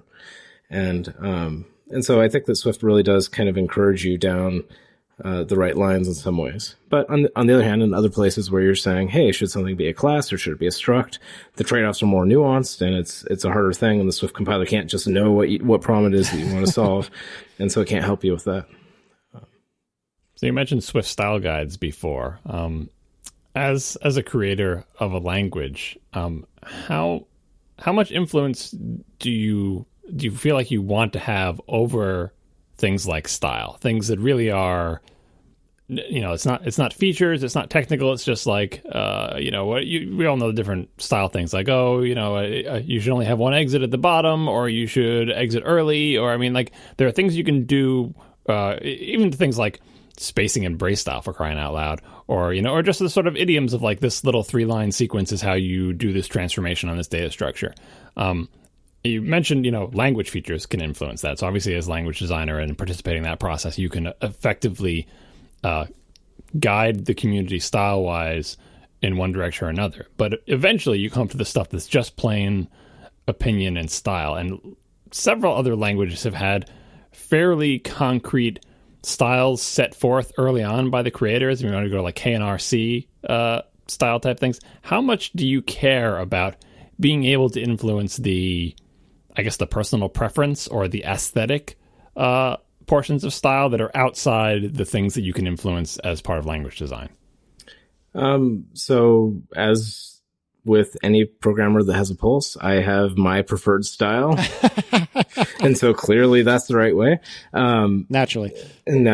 Well, so I guess more seriously, the language itself does influence some of the things you mentioned. So for example, it's my personal opinion that the style where you have a single entry and a single exit from every function, I think that leads to really difficult to maintain and read code.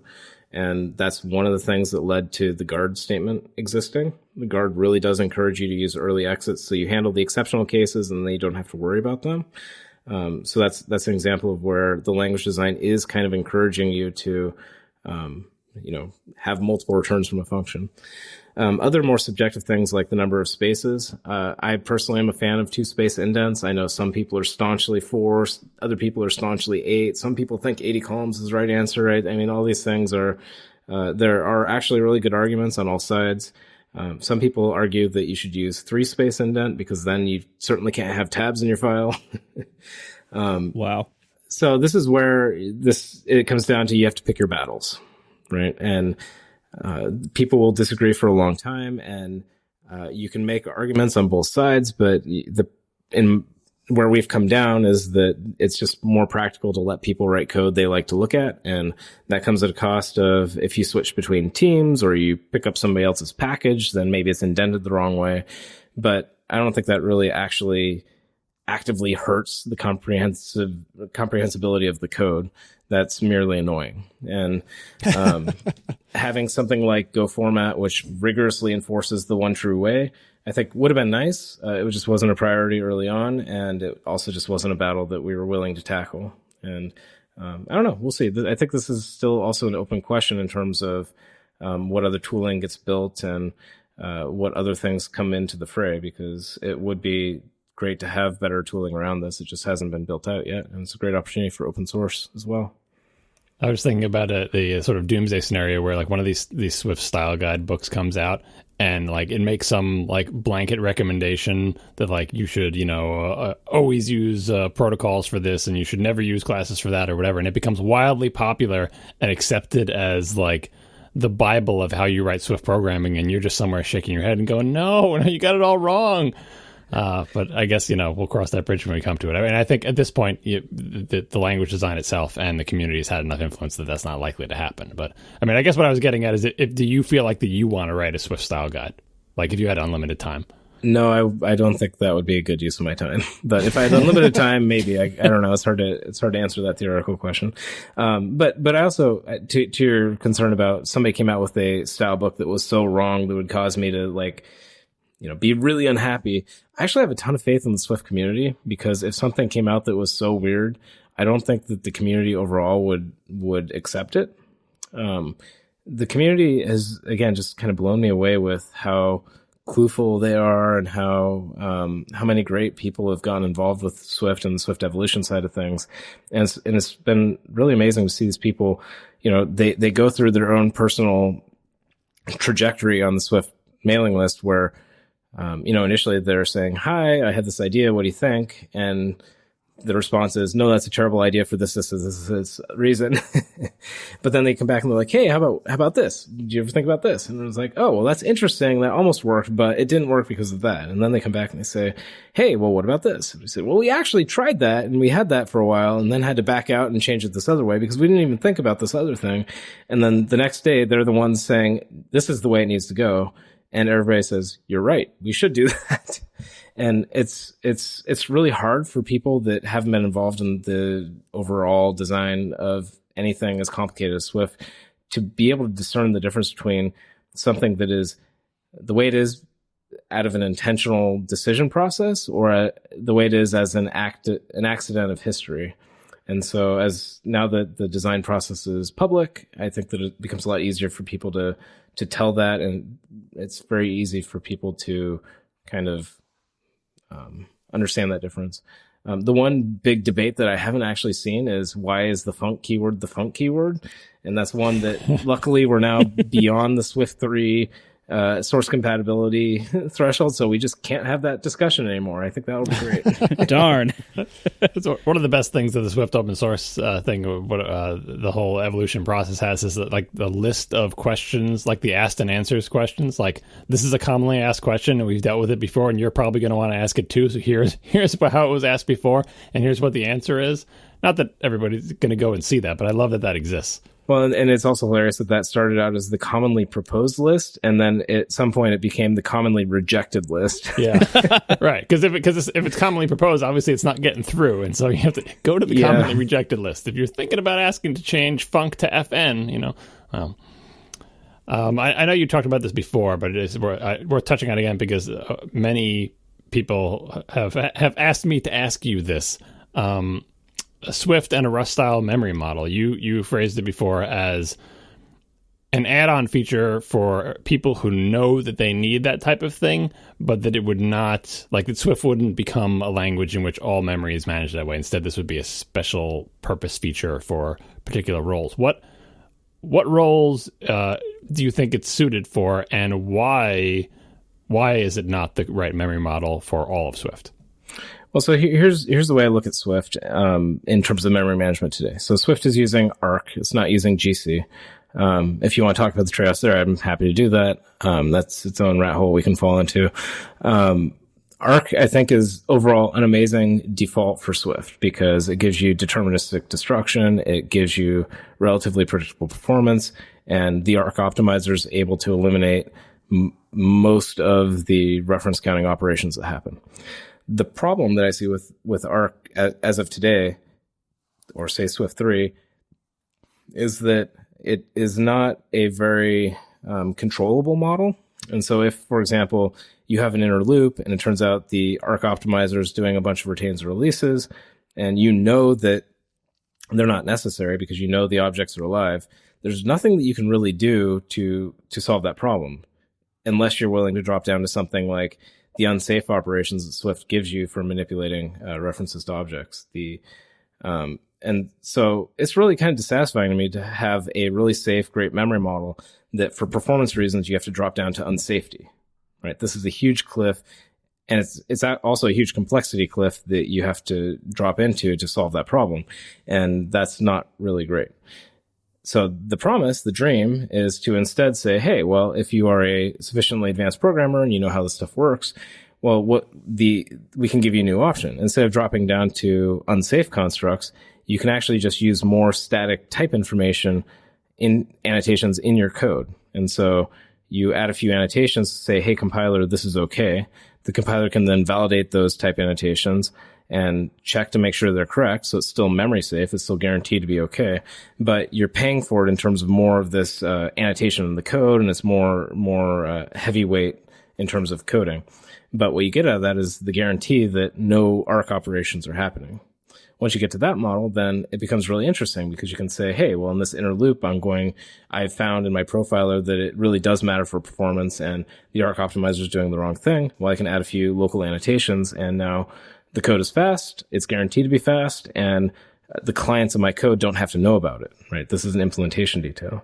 And I think this will really bring us to the best of both worlds where you can have memory safety, you can have a progressively disclosed complexity system where most people don't have to know about it or think about it, but that you can get to really low-level performance guarantees that otherwise aren't possible. And once we do this, I have a feeling that there'll be certain communities of people that will only want to work in this model. And these are the communities that like Rust predominantly. So if you're writing a kernel, for example, maybe you don't want to have a reference count in your object at all. And maybe you just want to have, you say, I will always use these annotations in my code pervasively. And if that happens, then there's a couple of options that we can investigate. We could say, hey, well, if you mark this class with some attribute, then that prevents the compiler from ever doing reference counting. And if it would ever do that, it just raises an error. Or we could even theoretically have a language dialect mode that said, hey, produce an error anytime it did an Arc operation. I don't like language dialects, and so we'd have to find a way to handle that. Maybe it would be a warning, and then they would upgrade it to an error or something like that. But I could imagine doing something like that.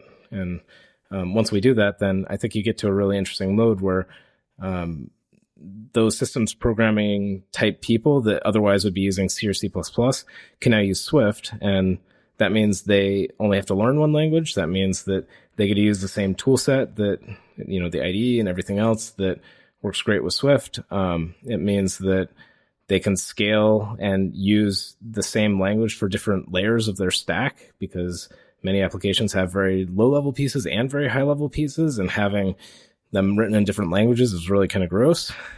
I mean, I think we've seen this in the Objective-C community, where one of the best and most annoying things about Objective-C is that it has C in it, right? And so this has been hugely important for Objective-C in practice, because if you run into a performance problem with Object-C message send, you can always rewrite that algorithm in C. And that's really, really, really important for Objective-C being successful, and both in the days of Next on 16 megahertz processors, but also today for the low-level code that people are writing. But it also means that that's one of the problems that makes it so that Objective-C and C are so tightly intertwined, and so you can't actually take the C part out of Objective-C without producing a different language. Or waiting for Swift in the web browser because it's your only escape. Speaking of applications that have to have one language at the higher levels and a different language at the lower one, that's a tough one. Well, that I think is a frontier that is probably the biggest payoff, because replacing JavaScript would be such an amazing service to the world. You just mentioned Dart before. It's been tried. Yeah, but it's been tried, and that's where I'm putting my hope on the ASM.js, the WebAssembly, those kinds of efforts where it's enabling languages like Swift. And Swift compiles through LLVM. WebAssembly and ASM.js both have LLVM backends in principle. Somebody could wire up Swift to one of those and go to town with it.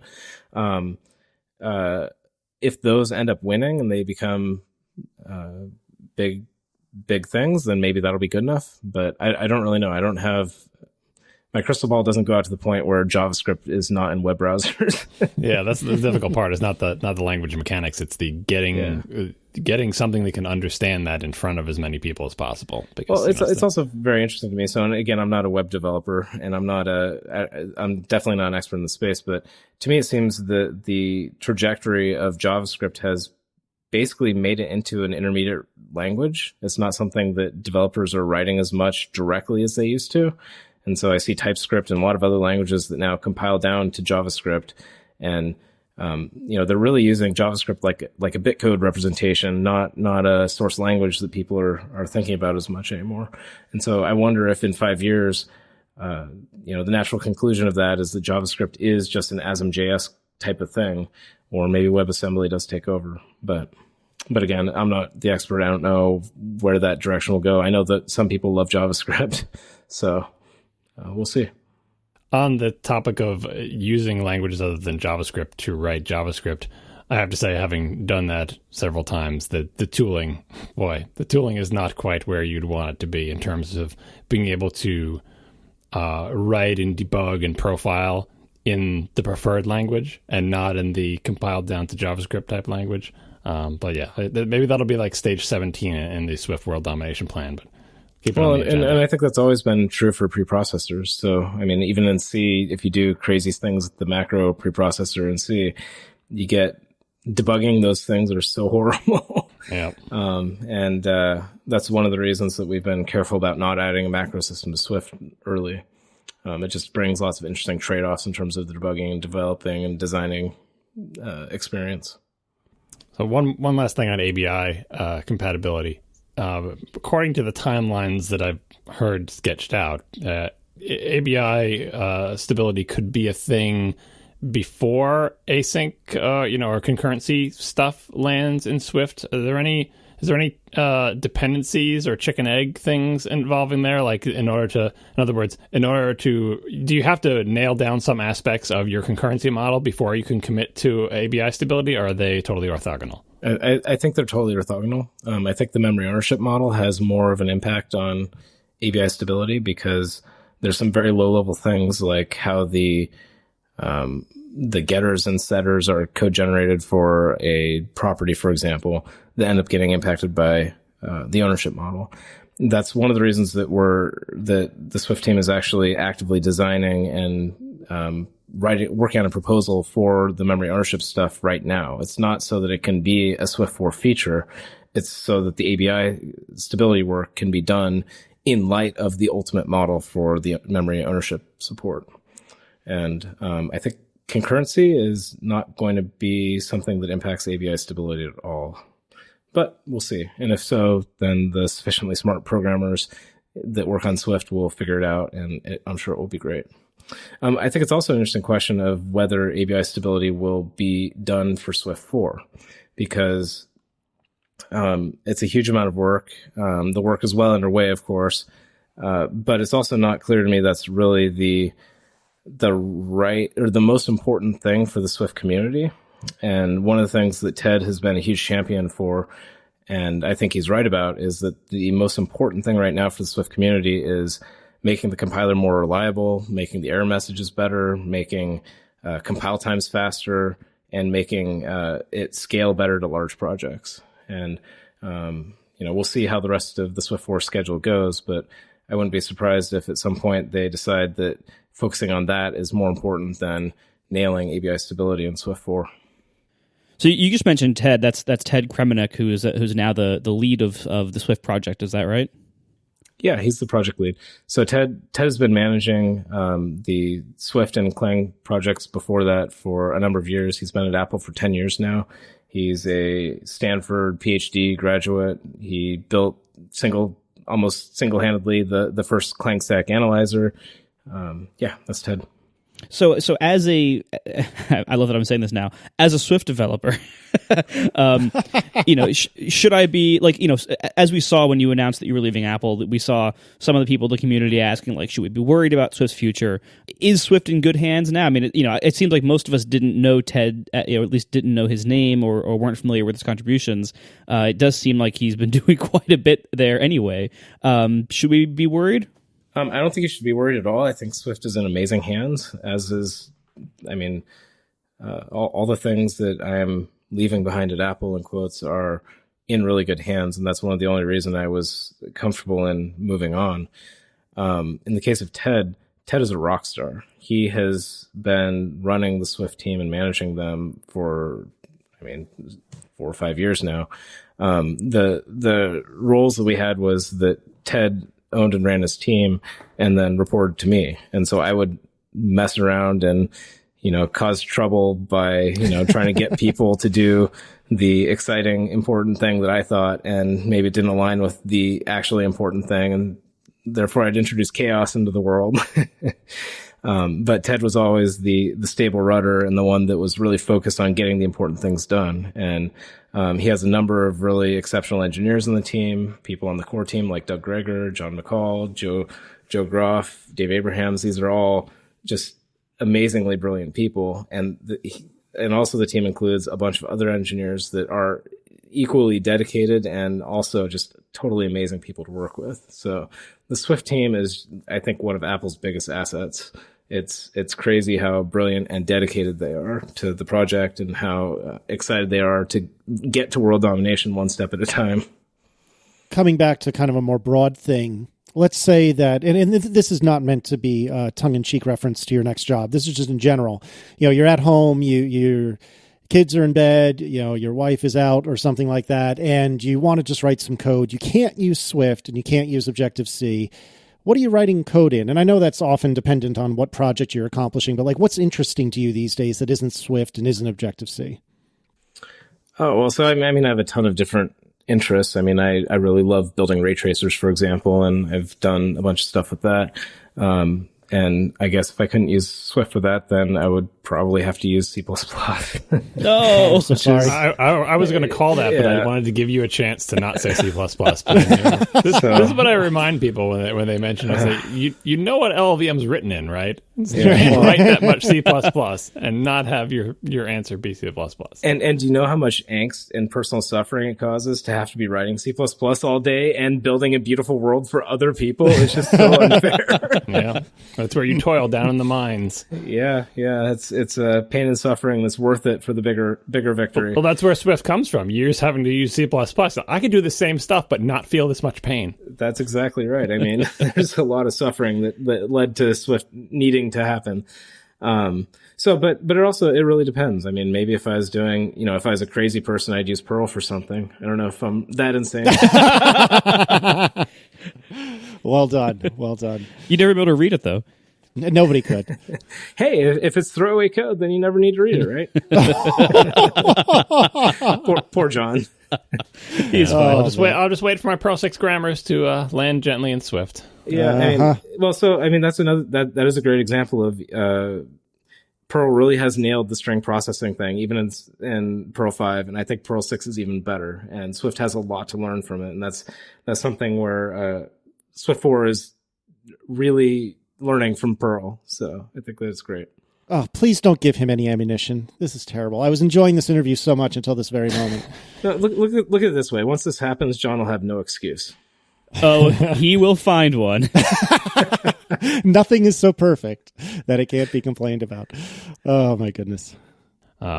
This is a perennial topic on the Swift mailing list. It's about dynamic features in Swift. Things that are quote unquote more dynamic in Objective-C and less so in Swift. In the Swift community, there's a lot of angst about when, if ever, will Swift allow me to essentially, like what you said before, you can write Fortran in any language, you can write Objective-C in any language. People will try to write their code in Swift, but using models from Objective-C that require things like,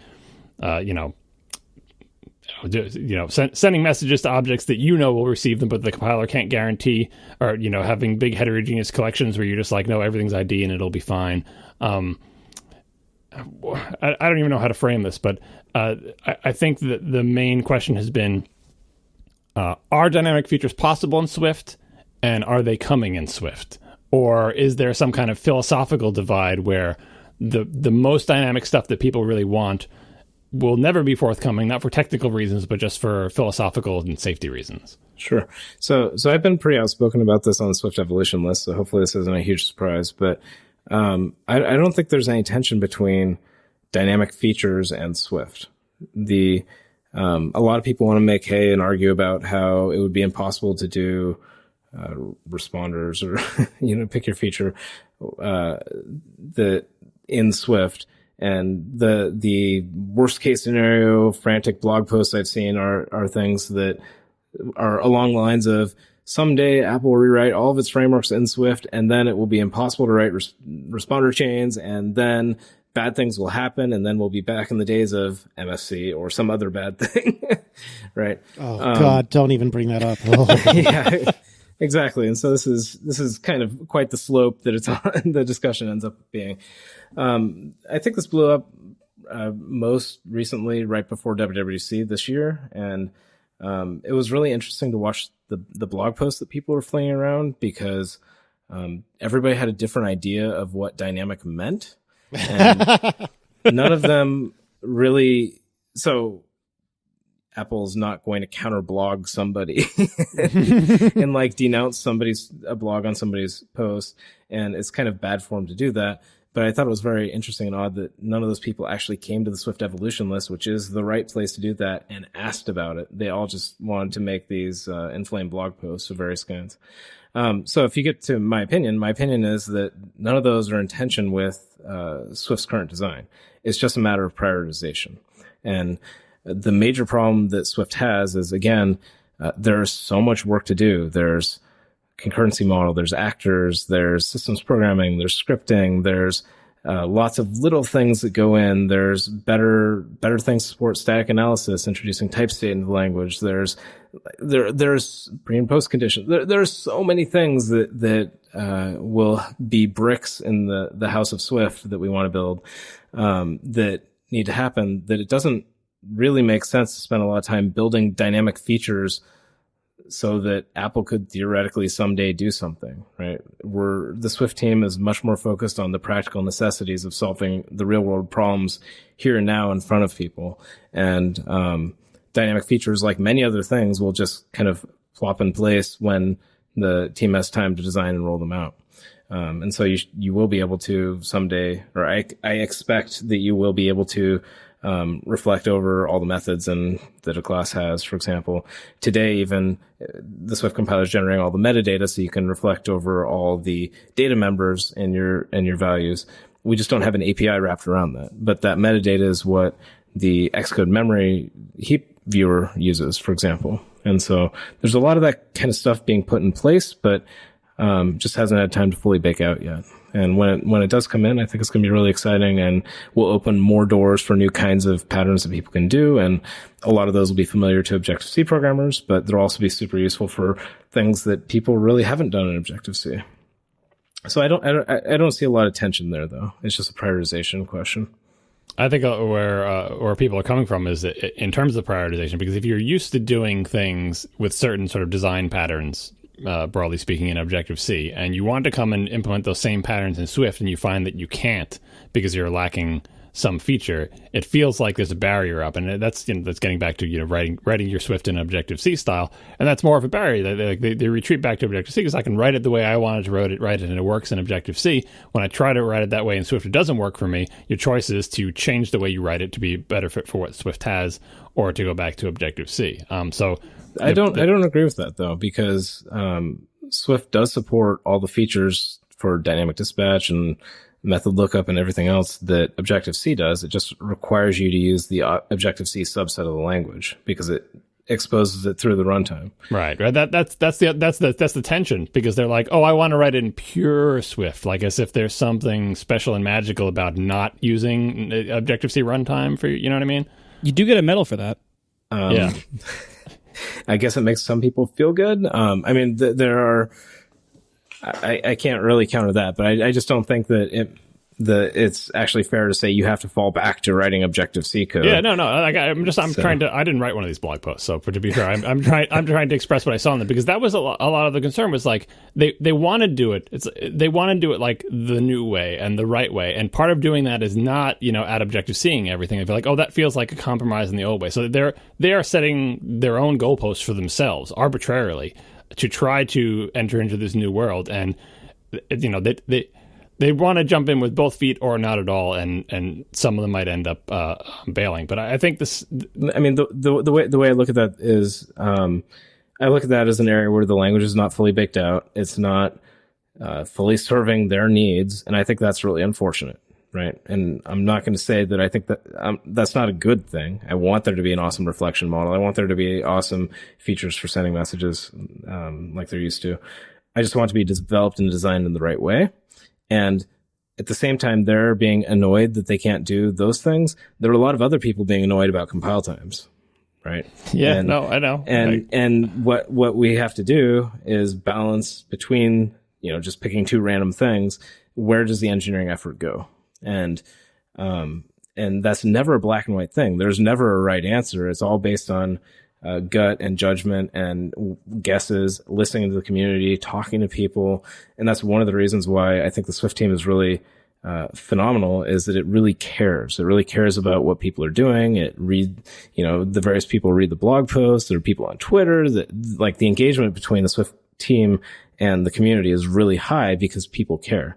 And there's no management dictated Apple that says that, this engineer should be on Twitter all the time talking to people. That's certainly not the case. That's because of passion from the developer, and it's because they really care. And I think that's the thing that is so amazing about the Swift team, is just how important it is in terms of customer service and understanding what people are working through.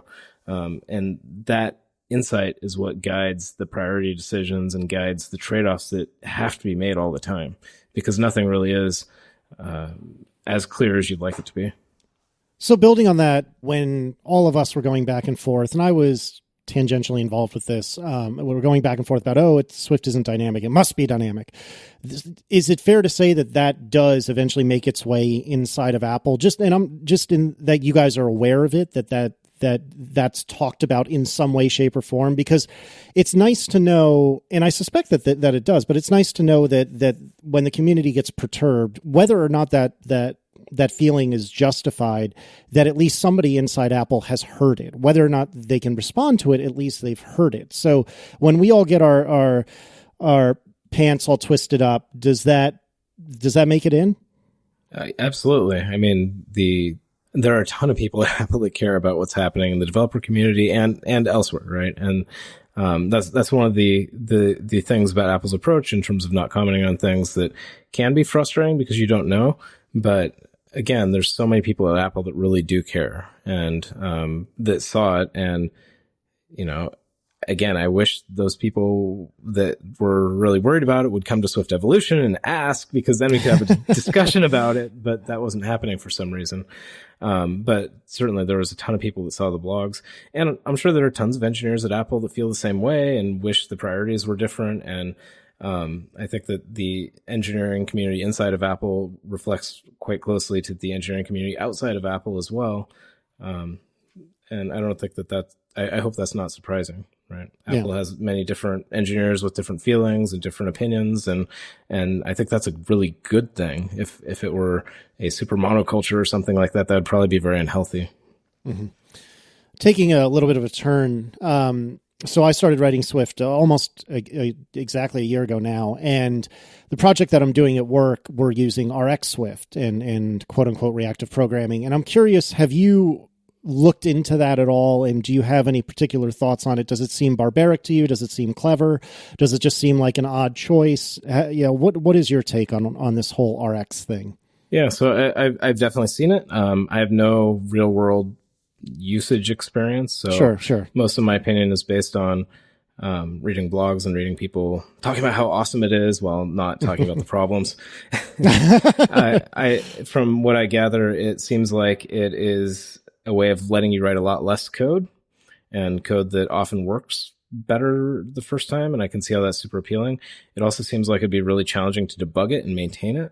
And so I don't know between the pros and cons, how it balances out. If I were writing a lot of high level apps, I would probably try it out on an app or two and see if I liked it. But aside from that, I don't really have a good insight either way if it's the right thing to do or not. Sure, absolutely. You mentioned a second ago that you see some problems, and you mentioned debugging. Is there anything else that jumps out at you as being a big concern, or is it just that it's so different? I'm not afraid of different things. I think that it's more of, the questions I'd raise, and this is out of ignorance, not out of sure fear, but, is what is the community doing? Is there a support line?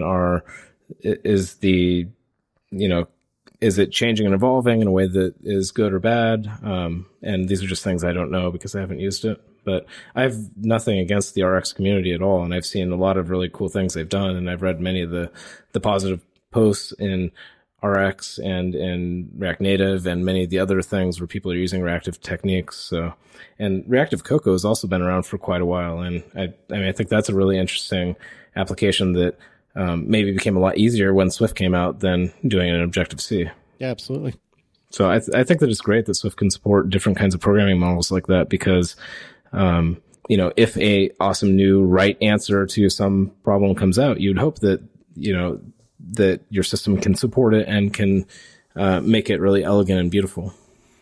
I feel kind of like this is fighting, the last war instead of the current war. But you mentioned garbage collection versus Arc a bunch of times, and obviously that ship has sailed. But I would love for you to give a reasonable summary of what the trade-offs were there, because Objective-C had garbage collection, as you mentioned. Well, sort of. Yeah, it was there. And eventually Objective-C dropped the garbage collection and got Arc, and of course Swift doesn't have garbage collection at all. Can you talk about the trade-offs there and why Swift is the way it is? Well, would you like a comparison of Arc against the garbage collector Objective-C had, or garbage collection in theory? You could pick garbage collection in a language perhaps not as burdened as Objective-C with C backwards compatibility, but that's worth mentioning as well, I think. So I think that Objective-C had a system based on Libaudo. Libaudo had a bunch of implementation concerns and other things that I think don't obviously reflect onto the ultimate garbage collector that you'd ever want to have. And so I don't think that comparing against that is interesting.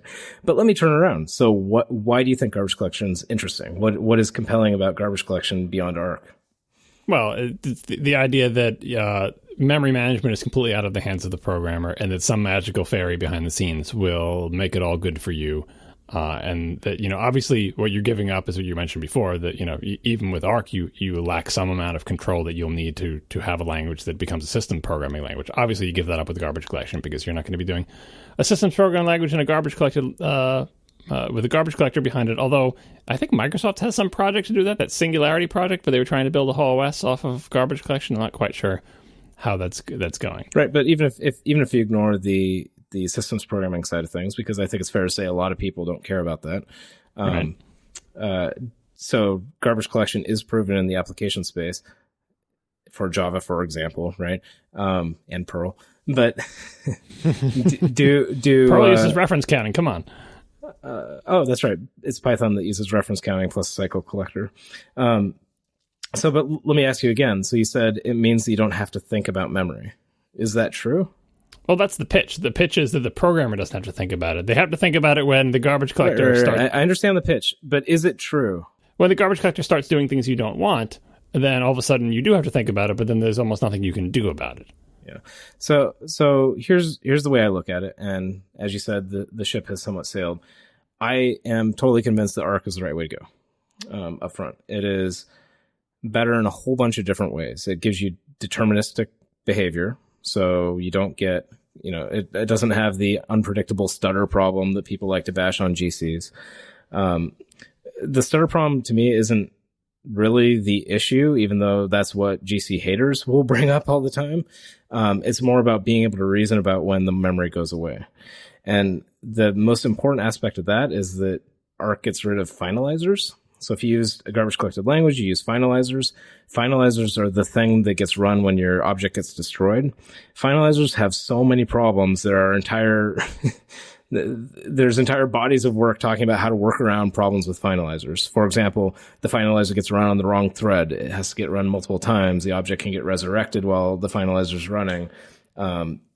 It happens non-deterministically later. You can't count on it, and so you can't use it for resource management for database handles and things like that, for example. There are so many problems with finalizers that Arc just defines away by having deterministic destruction. Beyond that, Arc, though, so another common thing, there are two arguments that people make against Arc in favor of a tracing garbage collector. One of which is that Arc adds overhead because you have retain and release operations that run, and that is true. The other is that you have to think about cycles in Arc because it doesn't automatically collect cycles, and that is also true.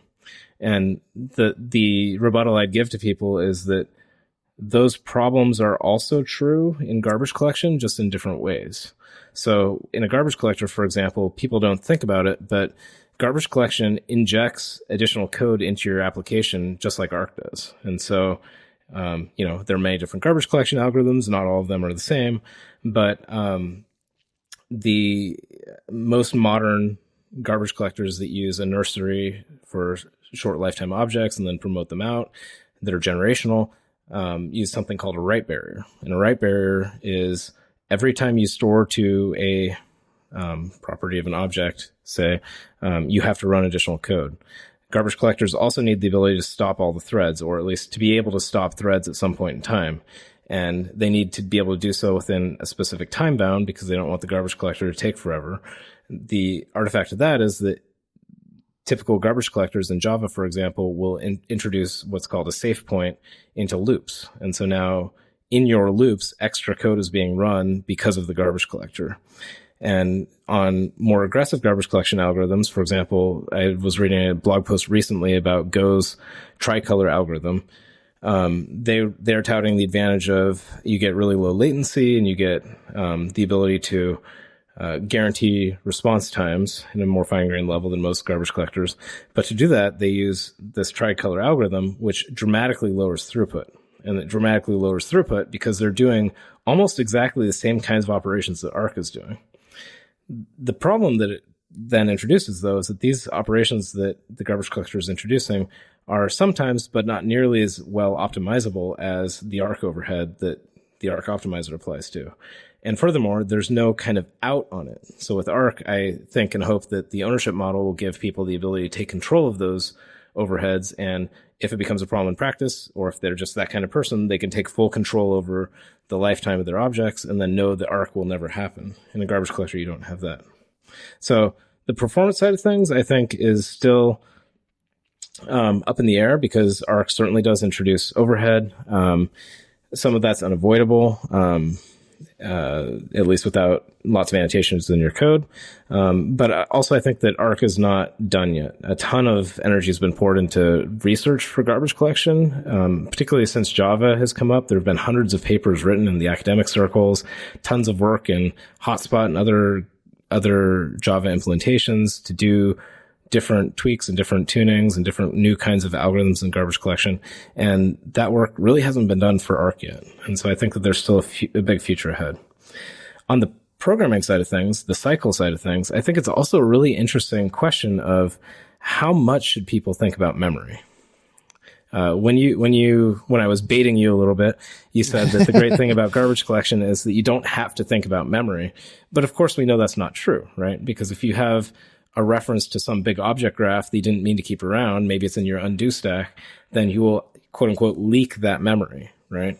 And that's true of a garbage collector. That's true of Arc as well. It's just any automatic memory management approach has that problem. And so that is a really interesting thing, that there's this question of, if you're building a large scale system, do you want people to, quote unquote, never think about memory? Do you want them to think about memory all the time, like they did in Objective-C classic retain and release, manual retain and release? Or do you want something in the middle? And I think that Arc strikes a really interesting balance, either whether it's in Objective-C or in Swift, where I look at manual retain and release as being a very imperative style of memory management, or malloc and free, all these things where you're telling the code line by line, this is where you should do a reference count operation. This is where you should release the memory. This is what you should do at this point in time. Arc then takes that model and bubbles it up a big step, and it makes it be a very declarative model. So instead of telling the compiler, telling the compiler that this is the place you should do a retain, you instead say, this is an owning relationship. And the cool thing about that to me is that not only does that get rid of the mechanics of maintaining reference counting and define away tons of bugs by doing that, it also means that it is now explicit in your code what your intention was. And that's something that people who maintain your code benefit from. And so by saying that I have a weak pointer to the parent object of my thing, that's a really important relationship to know about. And as you're looking at the code, you're maintaining the code, having that be explicit is very valuable, because that talks about the relationship between values. And to me, again, with the goal of being able to write large scale applications in Swift, I think that's really useful. I also don't think it's hugely burdensome, though it is definitely part of the learning curve of learning how Swift works that, it has to be balanced in there as well. And so I don't know. I mean, I look at it as Arc has clear advantages in terms of allowing Swift to scale down to systems that can't tolerate having a garbage collector. For example, if you want to write firmware in Swift, I think it does provide a better programming model where programmers think just a little bit about memory. And I think that, going forward, it provides a really high performance model that you can get better than garbage collection in almost every way. So I think that in terms of trade-offs, it's the right one to push forward. The other, I guess, third piece that garbage collection is really bad about is kind of a showstopper for Swift, which is interoperability with C code. So if you've ever worked with Java or with other similar garbage collected languages, one of the major advantages the garbage collectors give you is that they move objects, and they need to do that so they can compact those objects so that they can then efficiently do allocations. But the problem is that once you start moving objects around, if you're interfacing with C code, you can't have some random C code having a pointer to your object and have it move, because then you get a dangling pointer. And so once you get down that line, you end up with things like JNI, the Java native interface, where you have to explicitly pin things, you have to maintain them. It's very complicated. It's really buggy. And Arc completely defines this away by just saying that, okay, something's in memory. It has predictable lifetime. You can reason about it. Swift provides tools for dealing with unsafe pointers and things like that. And that makes the interoperability with existing C code, but also with Objective-C and maybe someday C++ code really simple, really natural, and really efficient. And I think that's a huge advantage that Arc provides that really would be impossible to do with a garbage collector. So that's my opinion. I mean, I think reasonable people disagree, obviously, but it's something that does come up now and then. Or it used to come up anyway. I'm convinced. I think you should use Arc for Swift. Get on that. Yep, there we go. Chris, thank you so very, very, very much for coming on the show. Obviously, we are not an interview show, as the listeners have discovered over the last hour or two. But to take your time on what is presumably a very busy time of your life and spend it with us three knuckleheads, I really appreciate it. And it was very kind of you to do. And hopefully this won't be the last time that we'll hear you on a show, or maybe even this show. We'll see. So thank you, Chris. I really appreciate it. Yeah, well, thank you for having me. I've had fun, even though I'm terrified and probably made a fool out of myself. Not at all. Trust me, that's normal. I'm still trying to get over that. Plus, that's our job. Yeah, right. All right, thanks a lot to our three sponsors this week, Eero, Squarespace, and Audible. And we will see you next week. Now the show is over. They didn't even mean to begin, 'cause it was accidental. Oh, it was accidental. John didn't do any research. Marco and Casey wouldn't let him, 'cause it was accidental. Oh, it was accidental. And you can find the show notes at atp.fm. And if you're into Twitter, you can follow them at CASEYLISS. So that's Casey Liss, MARCOARMENT, Marco Arment, SIRAC, USA Syracuse. It's accidental. They didn't mean to. Accidental. Tech podcast so long. We didn't talk about woodworking stuff. Yeah, making splinters is fun. What kind of wood was that table made out of? It's walnut. That's got to be tough. That's a lot of cutting. That's pretty hard wood, right? Yeah. I mean, it takes time, but it's fun. It's one of these areas where you can learn a lot about it over time and keep going deeper and deeper in different spaces. And you never know everything. So it's a lot of fun to dive into woodworking. It's also very, very different than sitting in front of a computer all day. Yeah. You actually get to make something with your hands, and you get to build. Much higher chance for dismemberment. That is true. That is true. So, I think it's interesting when programmers have incredibly analog hobbies. It's also hilarious because the woodworking community is going through this whole CNC thing, where they're turning it into a very programmed thing, and people always say, "Well, why don't you get into CNC and do blah blah blah?" I'm like, but that's exactly what I'm escaping. I don't want to have to program my. I love it. You can't even escape the community arguments over standards. So to make it so you just cut down a tree and you throw it into your workshop, and then out comes a table. Yeah, well, so that's the funny thing about people is that people are all the same. They just don't want to notice and agree to that. Oh my goodness! You get to very different communities, and they think they're all different, but they're actually the same at root. So, Chris, you're obviously changing careers. Well, not careers necessarily, but changing employers. Would you consider yourself a car person? Well, so that's a funny question. I mean, I obviously need a car. Cars are really important, but I'm what I consider to be an uncar person. I want to accelerate the path to cars being appliances that solve people's problems. And I'm personally not the kind of guy who loves doing oil changes and fiddling around with them. I just want something that is reliable, that works, ideally drives me to where I want to go, and I don't have to think about it. It's just, solving my problems. It's not something I have to care for, feed, and maintain. So that's kind of the way I look at cars. Can you drive a stick? I did drive a stick before I got my Tesla a few years ago. So, yeah. It all comes clear now. I mean, really, from the point of view, it kind of sounds like you want to make cars boring in a good way, really, and that's a noble goal. And I think I can see why you went to Tesla. However, it is kind of funny that like Tesla is, in my opinion, clearly the most exciting car company that the world has known for quite some time. And so to go there while having a, such like an almost nonchalant opinion about cars is interesting to me.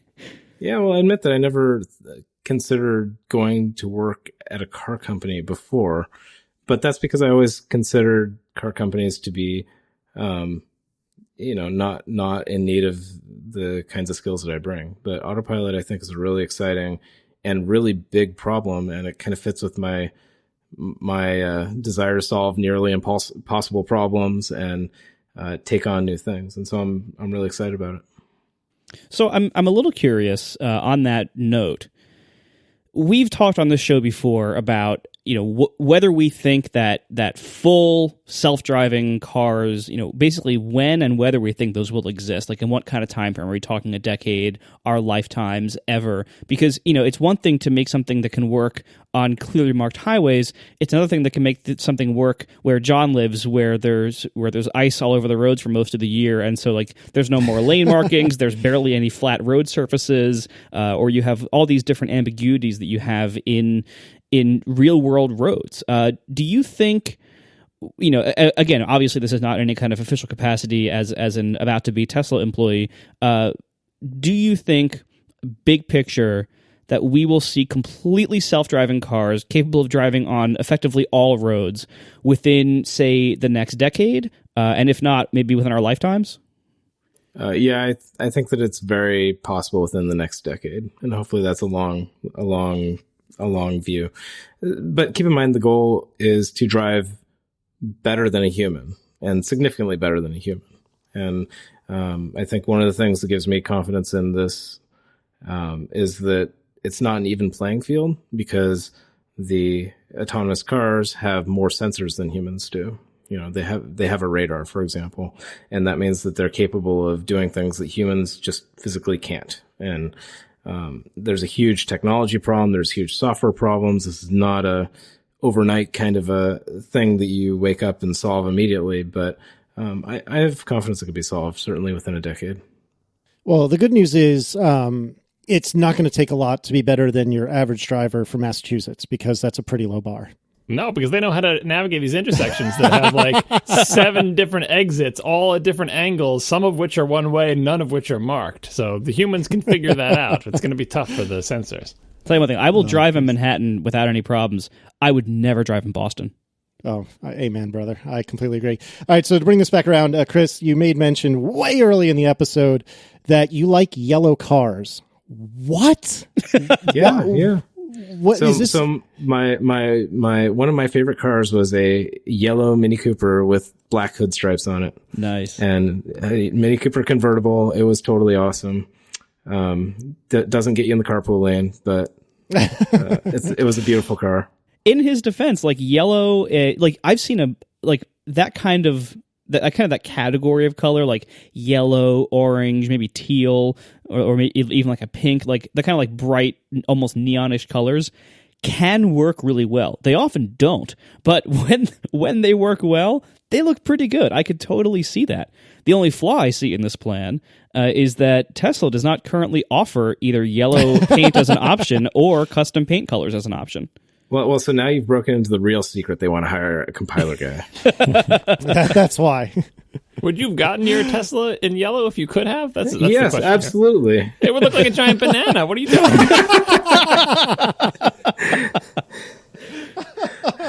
I hadn't really fully thought this through, John. I don't know if you could. That car can pull. We're talking about a Model S, right? Yeah. No, I would. Yellow doesn't seem right for that. We can do some Photoshop mock-ups. Let's workshop it a little bit. We'll see. Maybe if you got black stripes down the middle. Yeah, I admit this is a case where details matter. So yeah. No, I mean that's like if there's any way for you to get like a pet feature implemented in the model line, that seems like a pretty good one to do. At least, and I would ask. I'm sure. I know you're probably not going to be working on the Bluetooth UI, but I'm sure you could probably put in a word with the right people to please improve Bluetooth audio. But otherwise, if you can get them to make a yellow one, I think that would be, in addition to potentially saving thousands of lives a year with autopilot software, getting improved Bluetooth and a yellow option would be pretty impressive. Well, yellow would make your car more visible to other drivers, other human drivers who need bright colors to know that you're there since you don't have any engine sound.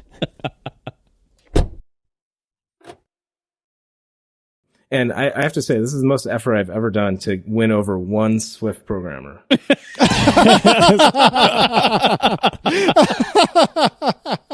So I'm not sure if this is a scalable approach. Yeah, this is a bad strategy for Swift adoption. You should seek other means instead of coming on everybody's podcast and talking to them individually. Oh my God, that's amazing.